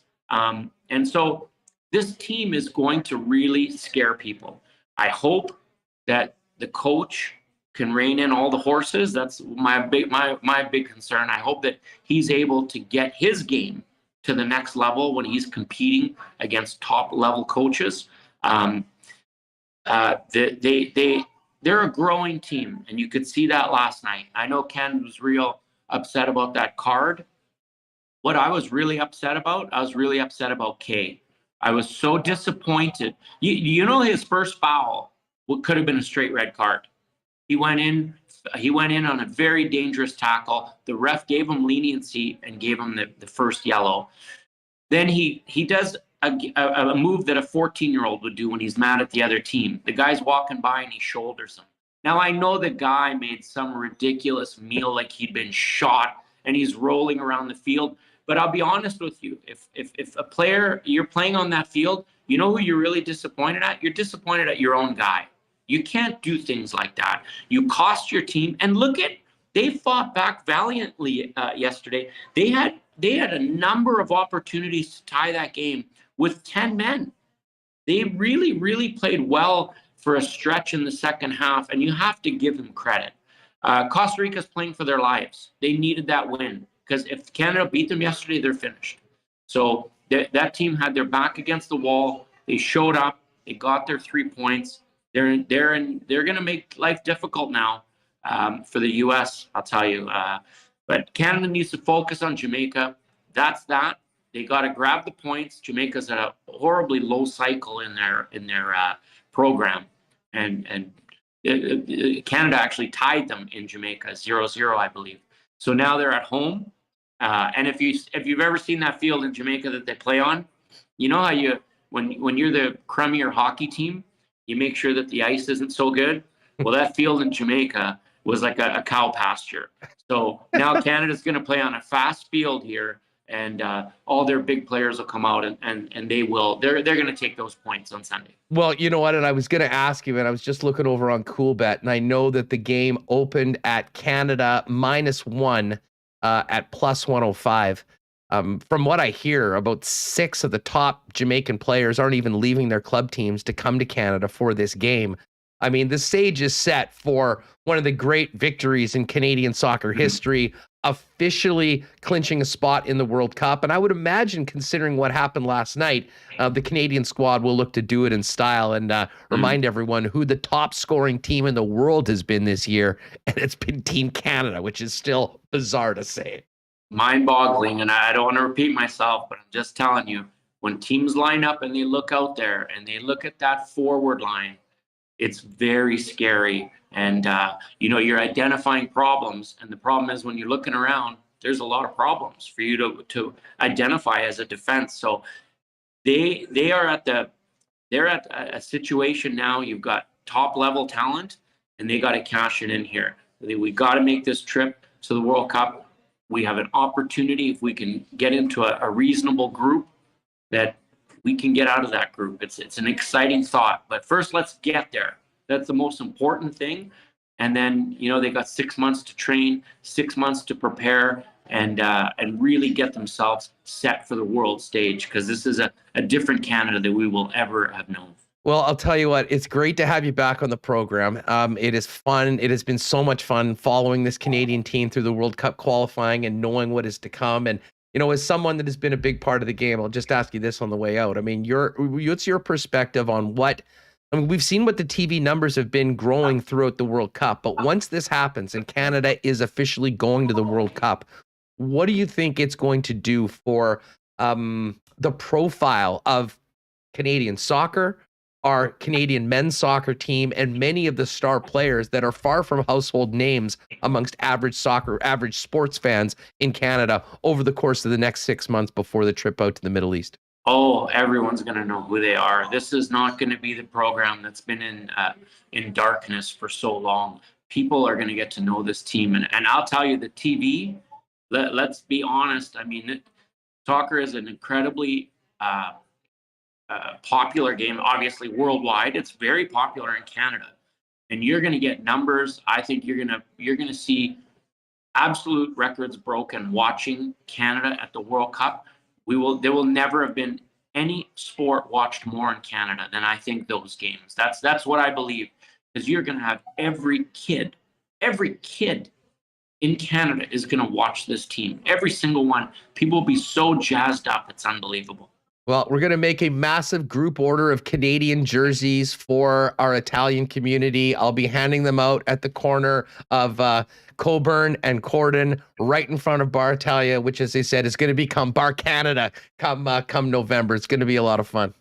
Yeah, I can tell you this. I have some Italian friends that flew to Costa Rica to go see Italy play. Go see Costa Rica play against Canada yesterday. And they went down there. I mean, obviously they're disappointed, but they're coming back. They're going to go see the game in Canada against Jamaica. I mean, there's traveling fans. It's amazing. It's so incredible. And there are people they're just so jazzed up for this program. And I'm really excited too. This is our country. This is going to be our team to really focus and get to know and get excited about and lose your mind, and that's just the way it goes. The only thing that sucks is of all the times for us to qualify for the World Cup to be in Qatar, of all places, I can't think of many places on earth that I'd plan to go to less than there, but we'll be ready to go. And I have a feeling there's going to be some big watch parties coming up at your spot. And of course, we've got Valor season coming up too. So I'll look forward to catching up with you for a pizza beforehand and walking with the fans down to the stadium when the squad gets back out. Really excited about that upcoming season as well. Yeah, it's going to be super great. I mean, look, we've got plenty of local soccer now. We got Valor. We're going to have FC Manitoba. There's going to be lots of quality soccer to get out there and watch. And the Valor team's setting themselves up well this year. I think they really, really look good. And it's going to be exciting to get out there and watch some games in the sunlight, sunshine, and heat, if it ever comes. Ziff, have a great one. Thanks for doing this, and we'll catch up on the weekend. Okay, brother. Be well. There he is, Nick Ziffarelli. Pop down and see him and the gang down at Nicolino's on Pembina Avenue. Great spot to go before and after Valor games, and of course Bombers as well. All right, great stuff. We make sure to stick around, folks. It is going to be winning time soon. We've got a pair of tickets for the game tonight between the Jets and the Columbus Blue Jackets. And of course, the Marble Race festivities still to come very shortly here on TSN or on the Winnipeg Sports Talk Daily Friday extravaganza. Our friends over, speaking of Marble Race, we will also crank out another DQ cake for the final marble going across the track. But Nick and the gang at the 4 Nick and Nicky DQs have a lot going on this week. A great special just to coincide with this garbage weather for the next couple days. But hey, everyone loves a deal. And for the next few days up until Sunday, buy one Blizzard, get one for $1.99 going on at all 4 Nick and Nicky DQs. That's the DQ in Niverville, DQ Northgate, Polo Park, and DQ St. Anne's. And now for the 3 Winnipeg stores, the great taste of DQ is available on all delivery platforms with DoorDash, Skip the Dishes, and Uber Eats available at all 3 of the Winnipeg stores. Make sure to check out the incredible new Stack Burgers, DQ Cakes, and on Instagram at DQ Manitoba. If you want to contact them, let them know what you're looking for. They'll get your cake order ready for you to pick up quick and easy at any of the 4 Nick and Nikki DQs. Now, our friends at Canadian Club have been with us sponsoring the marble race with the hoodies we'll be giving away. And they've come up big for us for Patrik Laine's return today. We do have a pair of tickets from the Tickle Trunk over at Canadian Club, which we'll be sending one of you to the game tonight with. So be sure to stay with us and keep your eyes out at your local Manitoba liquor marts all month long for great savings on Canadian Club products. And within a couple weeks, we will have the official launch of the ready-to-drink Canadian Club and Ginger Ale mixed cocktail, ready to go, 6 packs of cans. And next month, all month long, if you buy CC at your local Manitoba liquor mart, you'll get a free can to try it. I have a feeling that's going to be a very popular purchase for Manitobans coming up this summer. We will get to the Coolbet lines in just a minute, but let's get Michael Remis back in here. Remo, lots to get to. I'm sort of now over the rant about last night's game. Very excited about tonight with Laine and the Blue Jackets coming into town. It's going to be a real fun night at the arena. But I'll tell you what, just that conversation with Ziff has made me that much more excited for the weekend and seeing Canada take on Jamaica and hopefully finishing off the final tick and clinching that spot in the World Cup Championship. Canada reminding me a lot of the Tampa Bay Lightning last year in the Cup final, losing intentionally to clinch at home the World Cup. Although I did watch the last second half of that game, and it was amazing how many chances they had, like headers in the box, hitting the crossbar multiple times, and they were shorthanded the entire time. Basically, the entire second half they were. And Ziff was right. I mean, it was a dumbass play by Kay. To even put himself in the position where he could have gotten taken off. And even if you heard the commentators, they were not surprised that had happened. And there wasn't a lot of, soccer, international and national soccer broadcasts are never that neutral, shall we say. But I mean, even Gareth Wheeler and the guys doing the program last night were saying it was just an unwise move. The good thing is, though, Canada's given themselves enough cushion. It was only their first loss in the entire World Cup qualifying tournament. So they'll look to get it done on Sunday against the Jamaicans at BMO Field. I know Darren Chalice and 8 guys from Winnipeg sit beside me at some of the games. They're out there for the weekend. And our pal Chris Abbott joined us on the Lock Shop earlier today. He's going to be at the game. So I'll be jealous this weekend watching all the guys at what should be a historic moment for Canadian soccer on the weekend, taking on Jamaica. All right, so Reem, I'm thinking about this right now. Now, I know we've got a little bit of time. We will have the marble race coming up in a minute. Should we do a separate wheel for the tickets just amongst people that can go? Because the tickets are non-transferable. Or we just make sure people know when we put them in for the marble race that you have to be able to go. And I guess, but what do you think's the best way to do it? Oh man, I have no clue. You want to do 2 marble races? One for the tickets, one for the hoodie? Or no, is that too hard? Well, I'm thinking we do the wheel for the tickets, because I think if we just did something for exclamation tickets right now, we spin the wheel, because I want to make sure people can get their plans to do it. And then I think we do the marble races we normally do. Okay, sure. Can that work? Okay, yeah. Do you need to change from exclamation mark marbles to exclamation mark tickets? I'll do it. I do think we need to do a separate draw, because sometimes people, not the same thing. But do you want to do 2 marble races or do a wheel of tickets? Like, doesn't really matter. Yeah, I think the wheel, just for timing. I mean, just with the amount of time that it puts to go in. Okay, so listen, folks, don't do anything yet. Our first draw, this is just extravaganza of winners today on Winnipeg Sports Talk. So we'll do the marble race in about 5 minutes. But first things first, we've got a pair of sweet seats for this game tonight.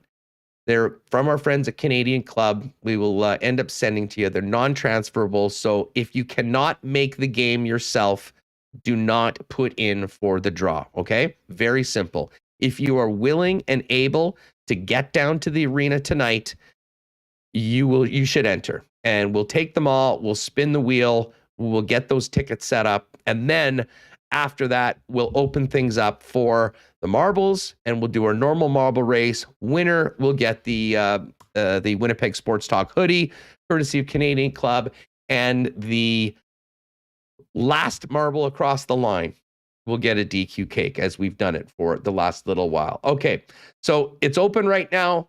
You've got 2 minutes to put in tickets. Again, you need to be able to attend the game yourself. You can bring whoever the heck you want. Tickets are non-transferable. So get those in right now. Exclamation mark tickets. Got some nice seats in the lower bowl to get in there and see the return of one Patrik Laine. We will do we'll give you another 1 minute. And while we do that, I'm going to get these lines ready to go. By the way, I am working on it. I hope to have this by the end of the program. But if not, pay attention to my Twitter later on.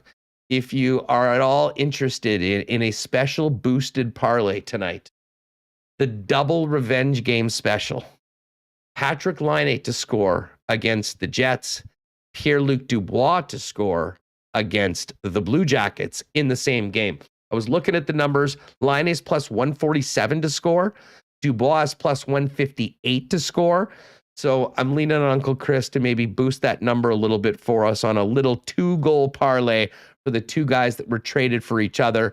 No disrespect to Jack Roslovic, but we want to make this a little more realistic. So we're going to go with the two guys that were the main pieces of the trade traded on either side. All right. So we've got everyone in for tickets. Remo, if you want to just close that off, and we will spin the wheel. And obviously, make sure you stick around so you know if you won. And if that's the case, then you can just send us an email and we'll work things out. I'm going to get the seats, and we will get them sent to you before the game so you and your guests can go and enjoy. And again, big thanks to our friends at Canadian Club for not only their great support of the marble race, but for our impromptu special Friday Wheel of Winners with a pair of sweet tickets for the game. All right, so I think we've closed it up. Owen Catelli, love the parlay. Yes, as I said, if I don't have it by the end of the program, I'm still waiting for the official number. You can always go to Coolbet, look on the boosted odds parlays on the left. We do have our Lock Shop parlay up already. By the way, check out today's Lock Shop. And if you're listening on the podcast, make sure you subscribe to the Lock Shop wherever you're getting your Winnipeg Sports Talk parlays. And well, listen, you can add Roslovic in if you do want to do a bet builder, but for this specific wager, I'm getting it boosted by Coolbet. So it's going to be Laine and Dubois both to score tonight. The number will be boosted. You'll be able to get that over at Coolbet. All right, Remo, how are we looking for the wheel? I'm just copying it. One thing about the soccer, I didn't get a chance to mention. We did get the ratings for it. It was like 1.1 million combined on Sportsnet and RDS. So a lot of people, that's for a game that started at 10 p.m. Eastern. That is correct. 9 o'clock here. So, I mean, just continue. Amazing, amazing numbers. And to put it into perspective of what sort of a number that is, even with the late start, I know on Wednesday night, there was a lot of NHL hockey on. There was, some other, other sporting events. And it was curling, women's curling. Carrie Anderson and the ladies that were the number one watch sport in Canada. And it was just over 300,000. So put that into perspective, 1.1 million watching Canada last night. And I imagine the audience on Sunday afternoon, when it's clinching time for Canada, is going to be absolutely wild. All right. So we'll get this wheel up. Oh, yeah. And, it's up here. The wheel is up and ready to go. So, folks, this is our WST Wheel of Winners for 2 tickets tonight. You have to be able to go. Tickets non-transferable. Everyone that put in their hopes to go to the game tonight is in the wheel. And we won't drag this out too much because we got marbles to get to. So, CTO, why don't you spin it and see who is going to the game, courtesy of WST and our friends at Canadian Club. All right, here we go. I'm hitting it in 3, 2. Here we go. Lots of people in. See where it ends up. I saw this. Robert Paul. Robert, Congratulations. You knew you need to be able to go. Robert, if you can right now, fire us a quick email at winnipegsportstalk@gmail.com. We'll get in touch with you afterwards and make arrangements to get you the tickets before the game tonight. But congratulations. Thanks for being with us. You're in. Enjoy the game tonight. Call your friend or whoever you're going to bring to the game because you're in.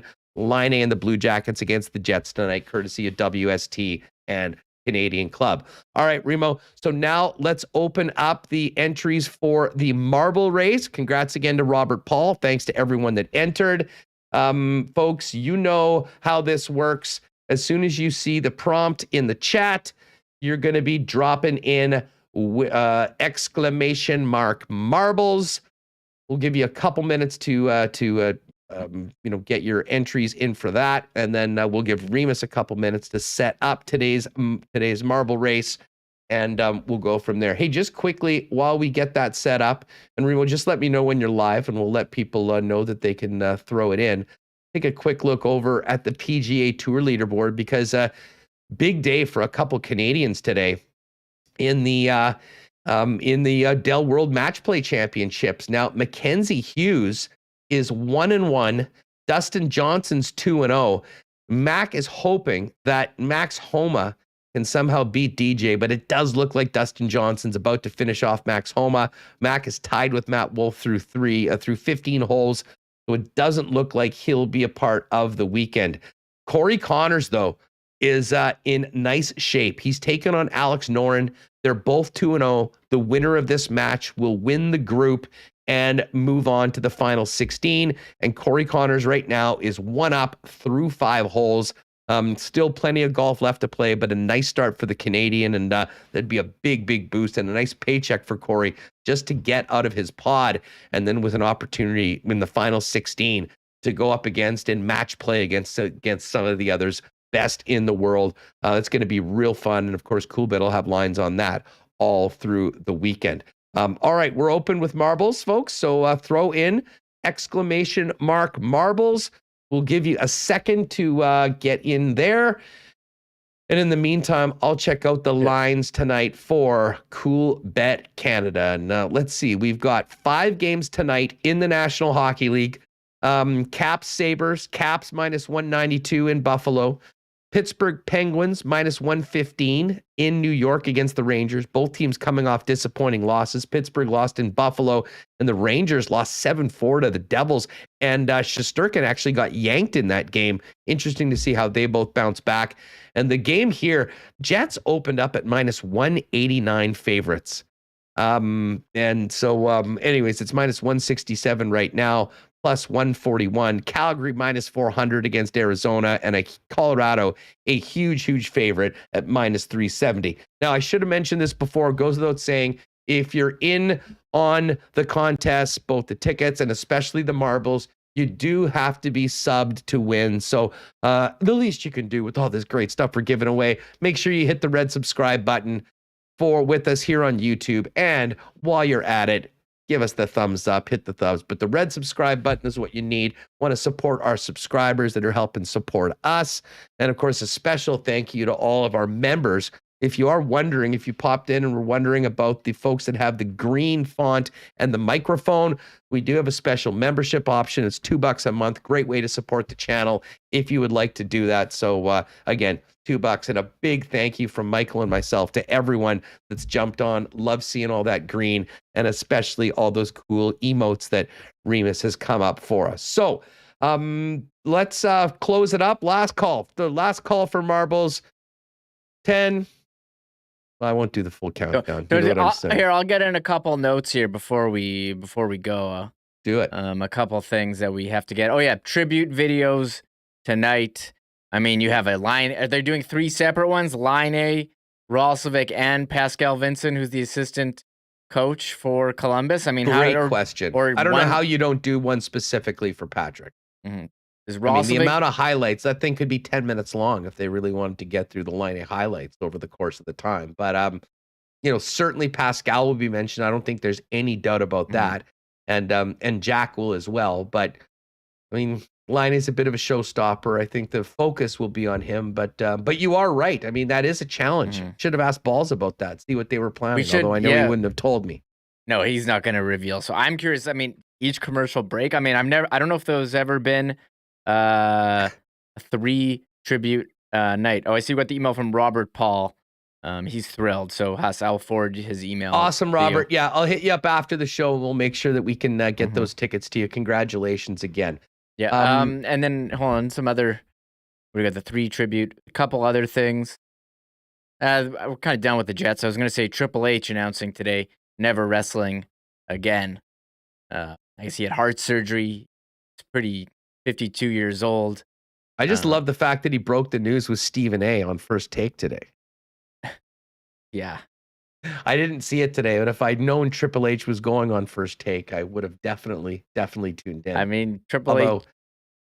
What's the percentage of wrestlers that are, quote, done and never wrestling again that actually never wrestle again? 10%?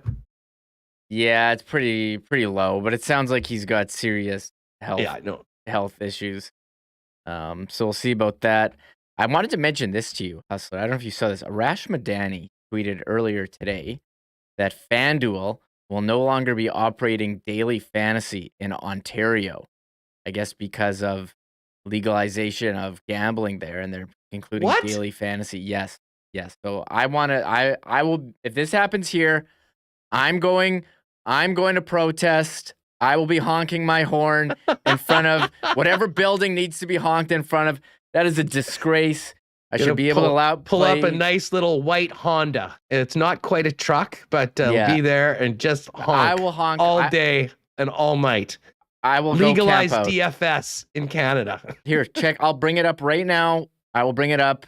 If this happens in Manitoba and I can't play, we can't do a DraftKings contest, I will be livid. He says, major news on daily fantasy in Ontario. Those who dabble, you won't be pleased. With April 4, that's closing in, changes aplenty. FanDuel updated their website and includes this. So this is insane. I will be starting. So I will be getting involved and getting this overturned. That is bizarre. Well, the DFS convoy is getting ready to be loaded up and led by one Michael Remis, the angry CTO. And but this makes absolutely no sense. I mean, why, as things are opening up and they're legalizing gambling? I mean, it's game of skill, not gambling. Well, everyone knows. Well, listen, so is sports betting. I mean, to be honest, but it doesn't matter. It's legal. Like, why the hell would it be illegal? Oh yeah, we're going to open up gambling, so we're canning DFS. I don't know. That makes no sense to me whatsoever. Who do I need to complain to? Yes. Who are we getting mad at here? Who do I send angry emails to? I don't know. Maybe feedback at fanduel.com. Why don't you start there? No. Maybe a nice 8-paragraph angry letter.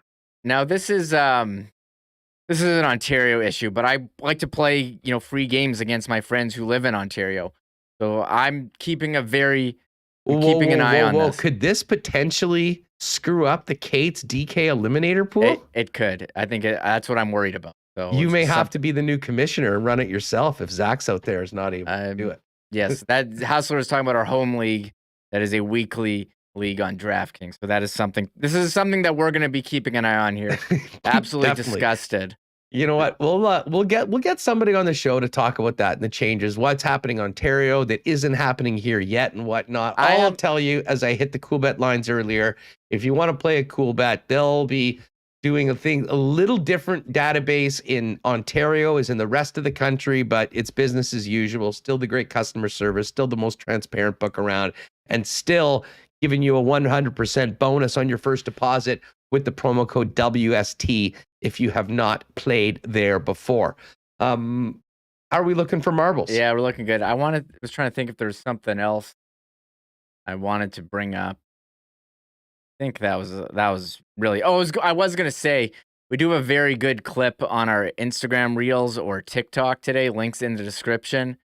The conversations that I had with the editor about editing this one. It was like, okay, I want to have it paused on the guy blowing the fart in the girl's face and Hustler, his picture over top.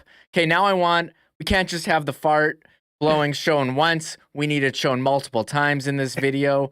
I want the fart replayed in slow motion for 10 seconds. The conversations involved putting together this video were hilarious. So check out our Instagram reel from today and our TikTok, and throw a comment on there, folks. Help us out. Go on to our Instagram and just lay a comment in that post with the reliving the hilarity of the infamous cupcake fart. Speaking of which, I think Miller Time said cupcake fart guy should absolutely be in the marble race today. Too late. You want me to add him in?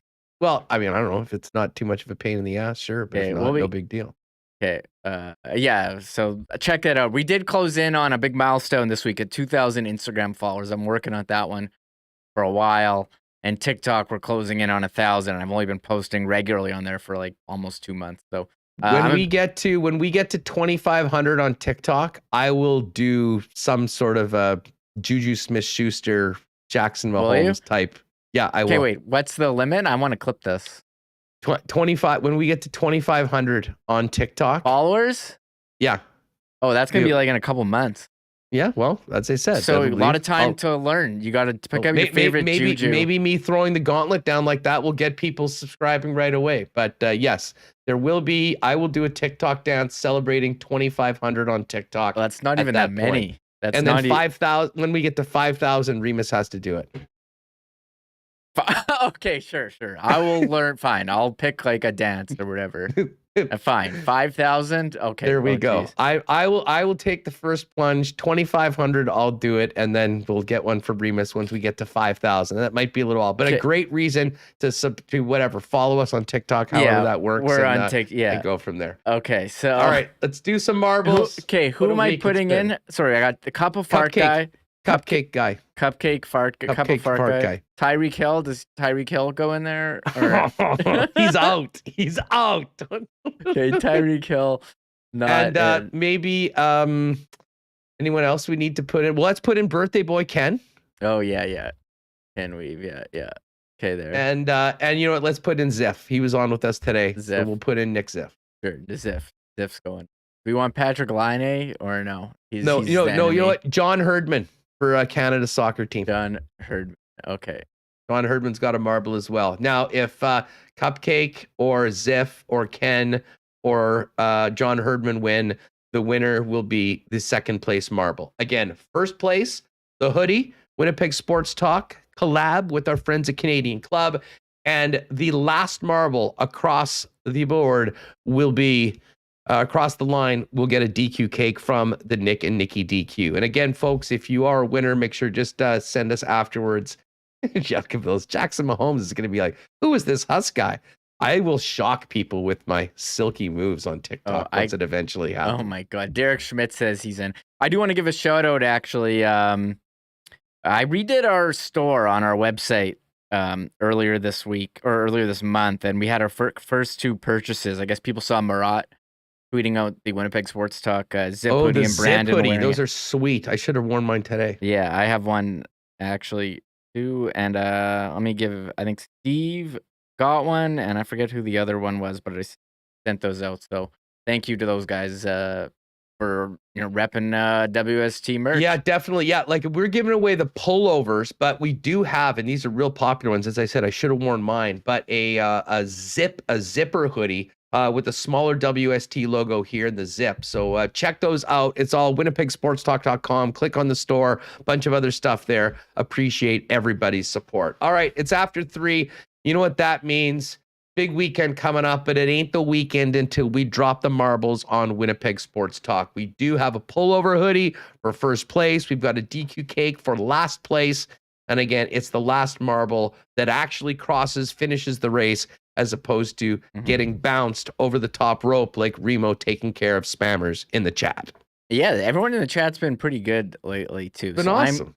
So I love this community we have chatting with everyone every day. Even I was worried. I remember after the Chicago Jets loss earlier this month, on the Monday, or was it last month, where it was really, people were really down about the team and the playoff chances. And we're like, where is everyone? And after, I guess, they play, you forget about last night's game. We're already expecting a win tonight now.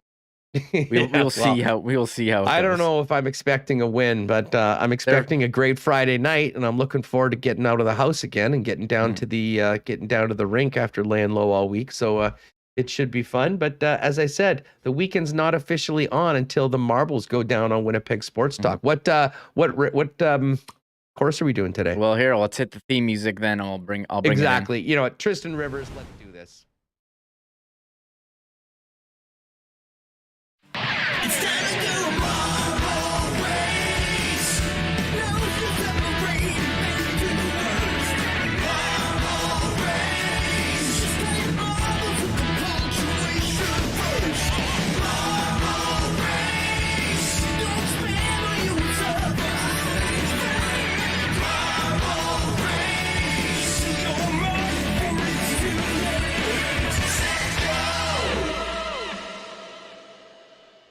All right, we're just about ready to go. Remis, before you start this, I do want to give a big thanks to our guy Josh Fatsnalt, who has been putting together WST marble race standings. 3 points for a win, 2 points for second, 1 place for third.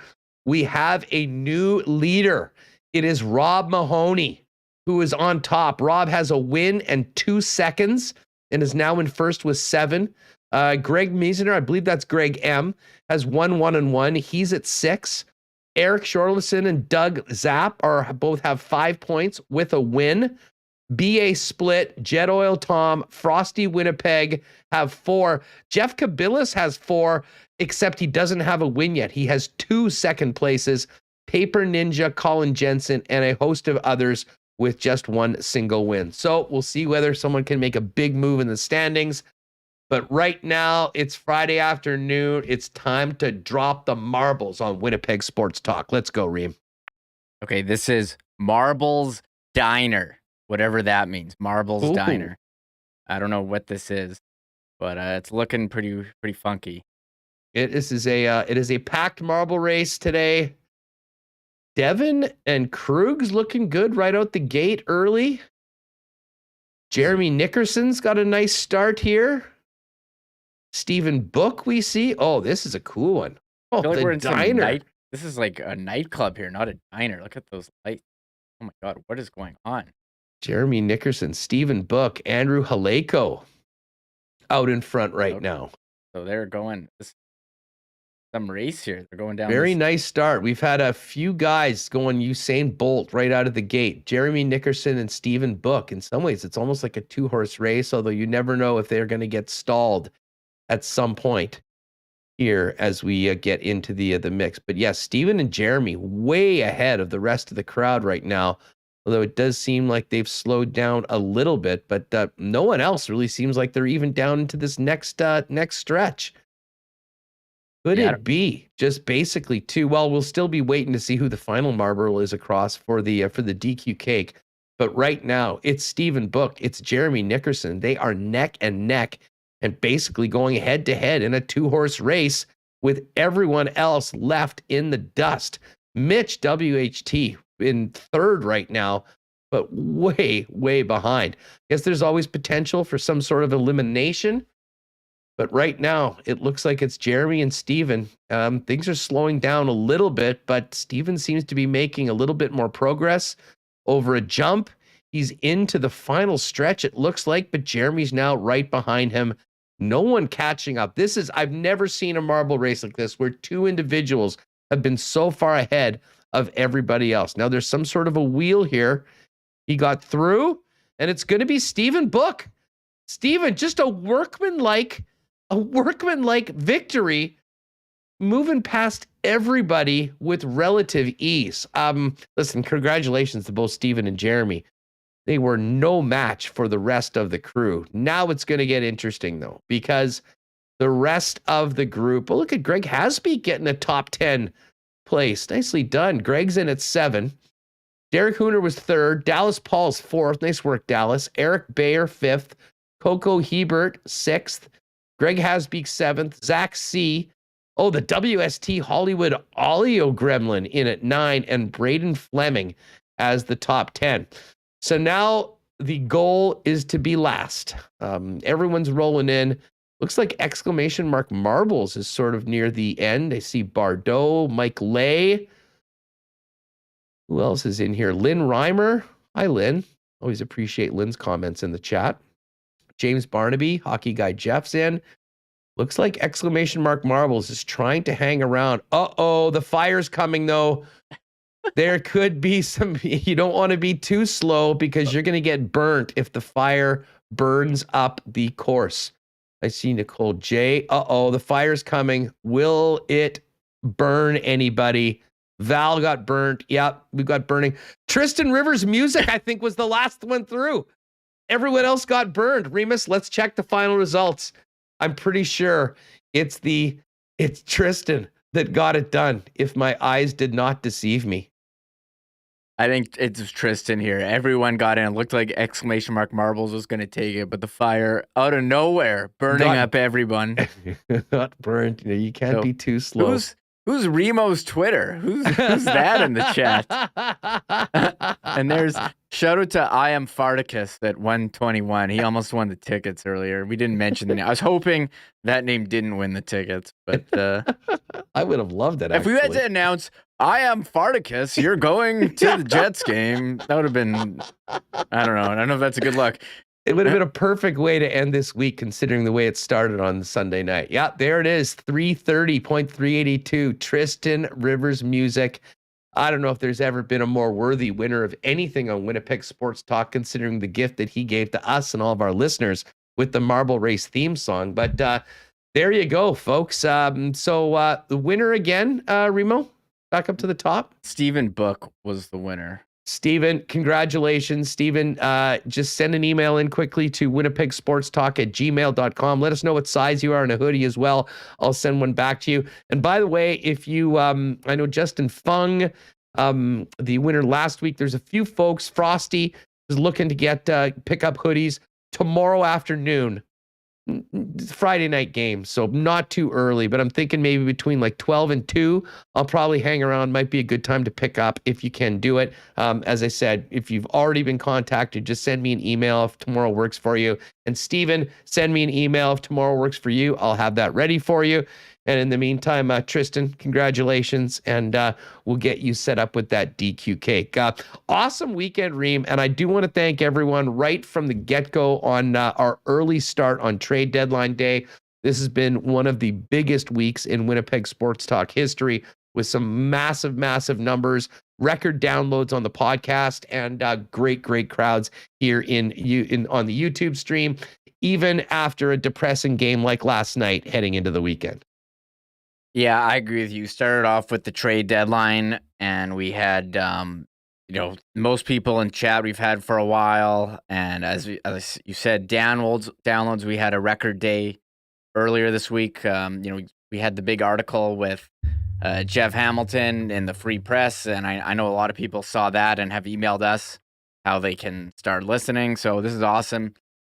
It's great seeing everyone here. Very disappointing about how the Jet season is going, especially after last night's game. But, talking sports and chatting with everyone, even the people on the podcast who listen to, I know there's a lot of podcast people who aren't on YouTube every day, but this is so awesome. So thank you, everyone who's supporting and liking, subscribing, following on all the social medias. It's great. Thank you. Yeah. Speaking of supporting, if you do want to be a member of the channel, it's $2 a month. Thanks to everyone that's done that so far. And if you do want to support us, a fun way to do that, we would love to win this award. WNLA.ca, Winnipeg Nightlife Awards. Pop in.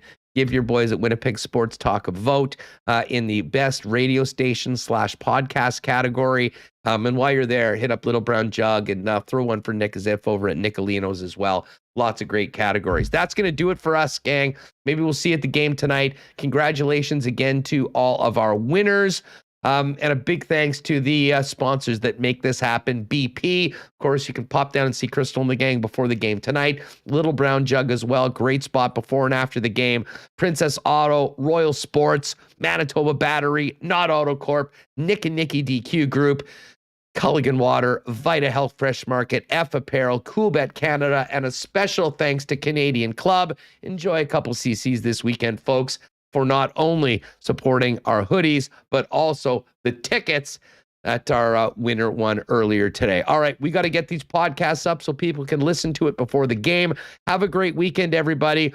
We'll break it all down. 2 more games for the Jets. Canada hopefully clinching their spot in the World Cup, and we'll talk about it on Monday at 1 o'clock here live on YouTube on Winnipeg Sports Talk Daily. Have a great weekend. Oh, my God! Oh! Shut it down! Let's go home! Thanks for tuning in to Winnipeg Sports Talk Daily. Make sure to subscribe on YouTube and your favorite podcast feed at winnipegsportstalk.com.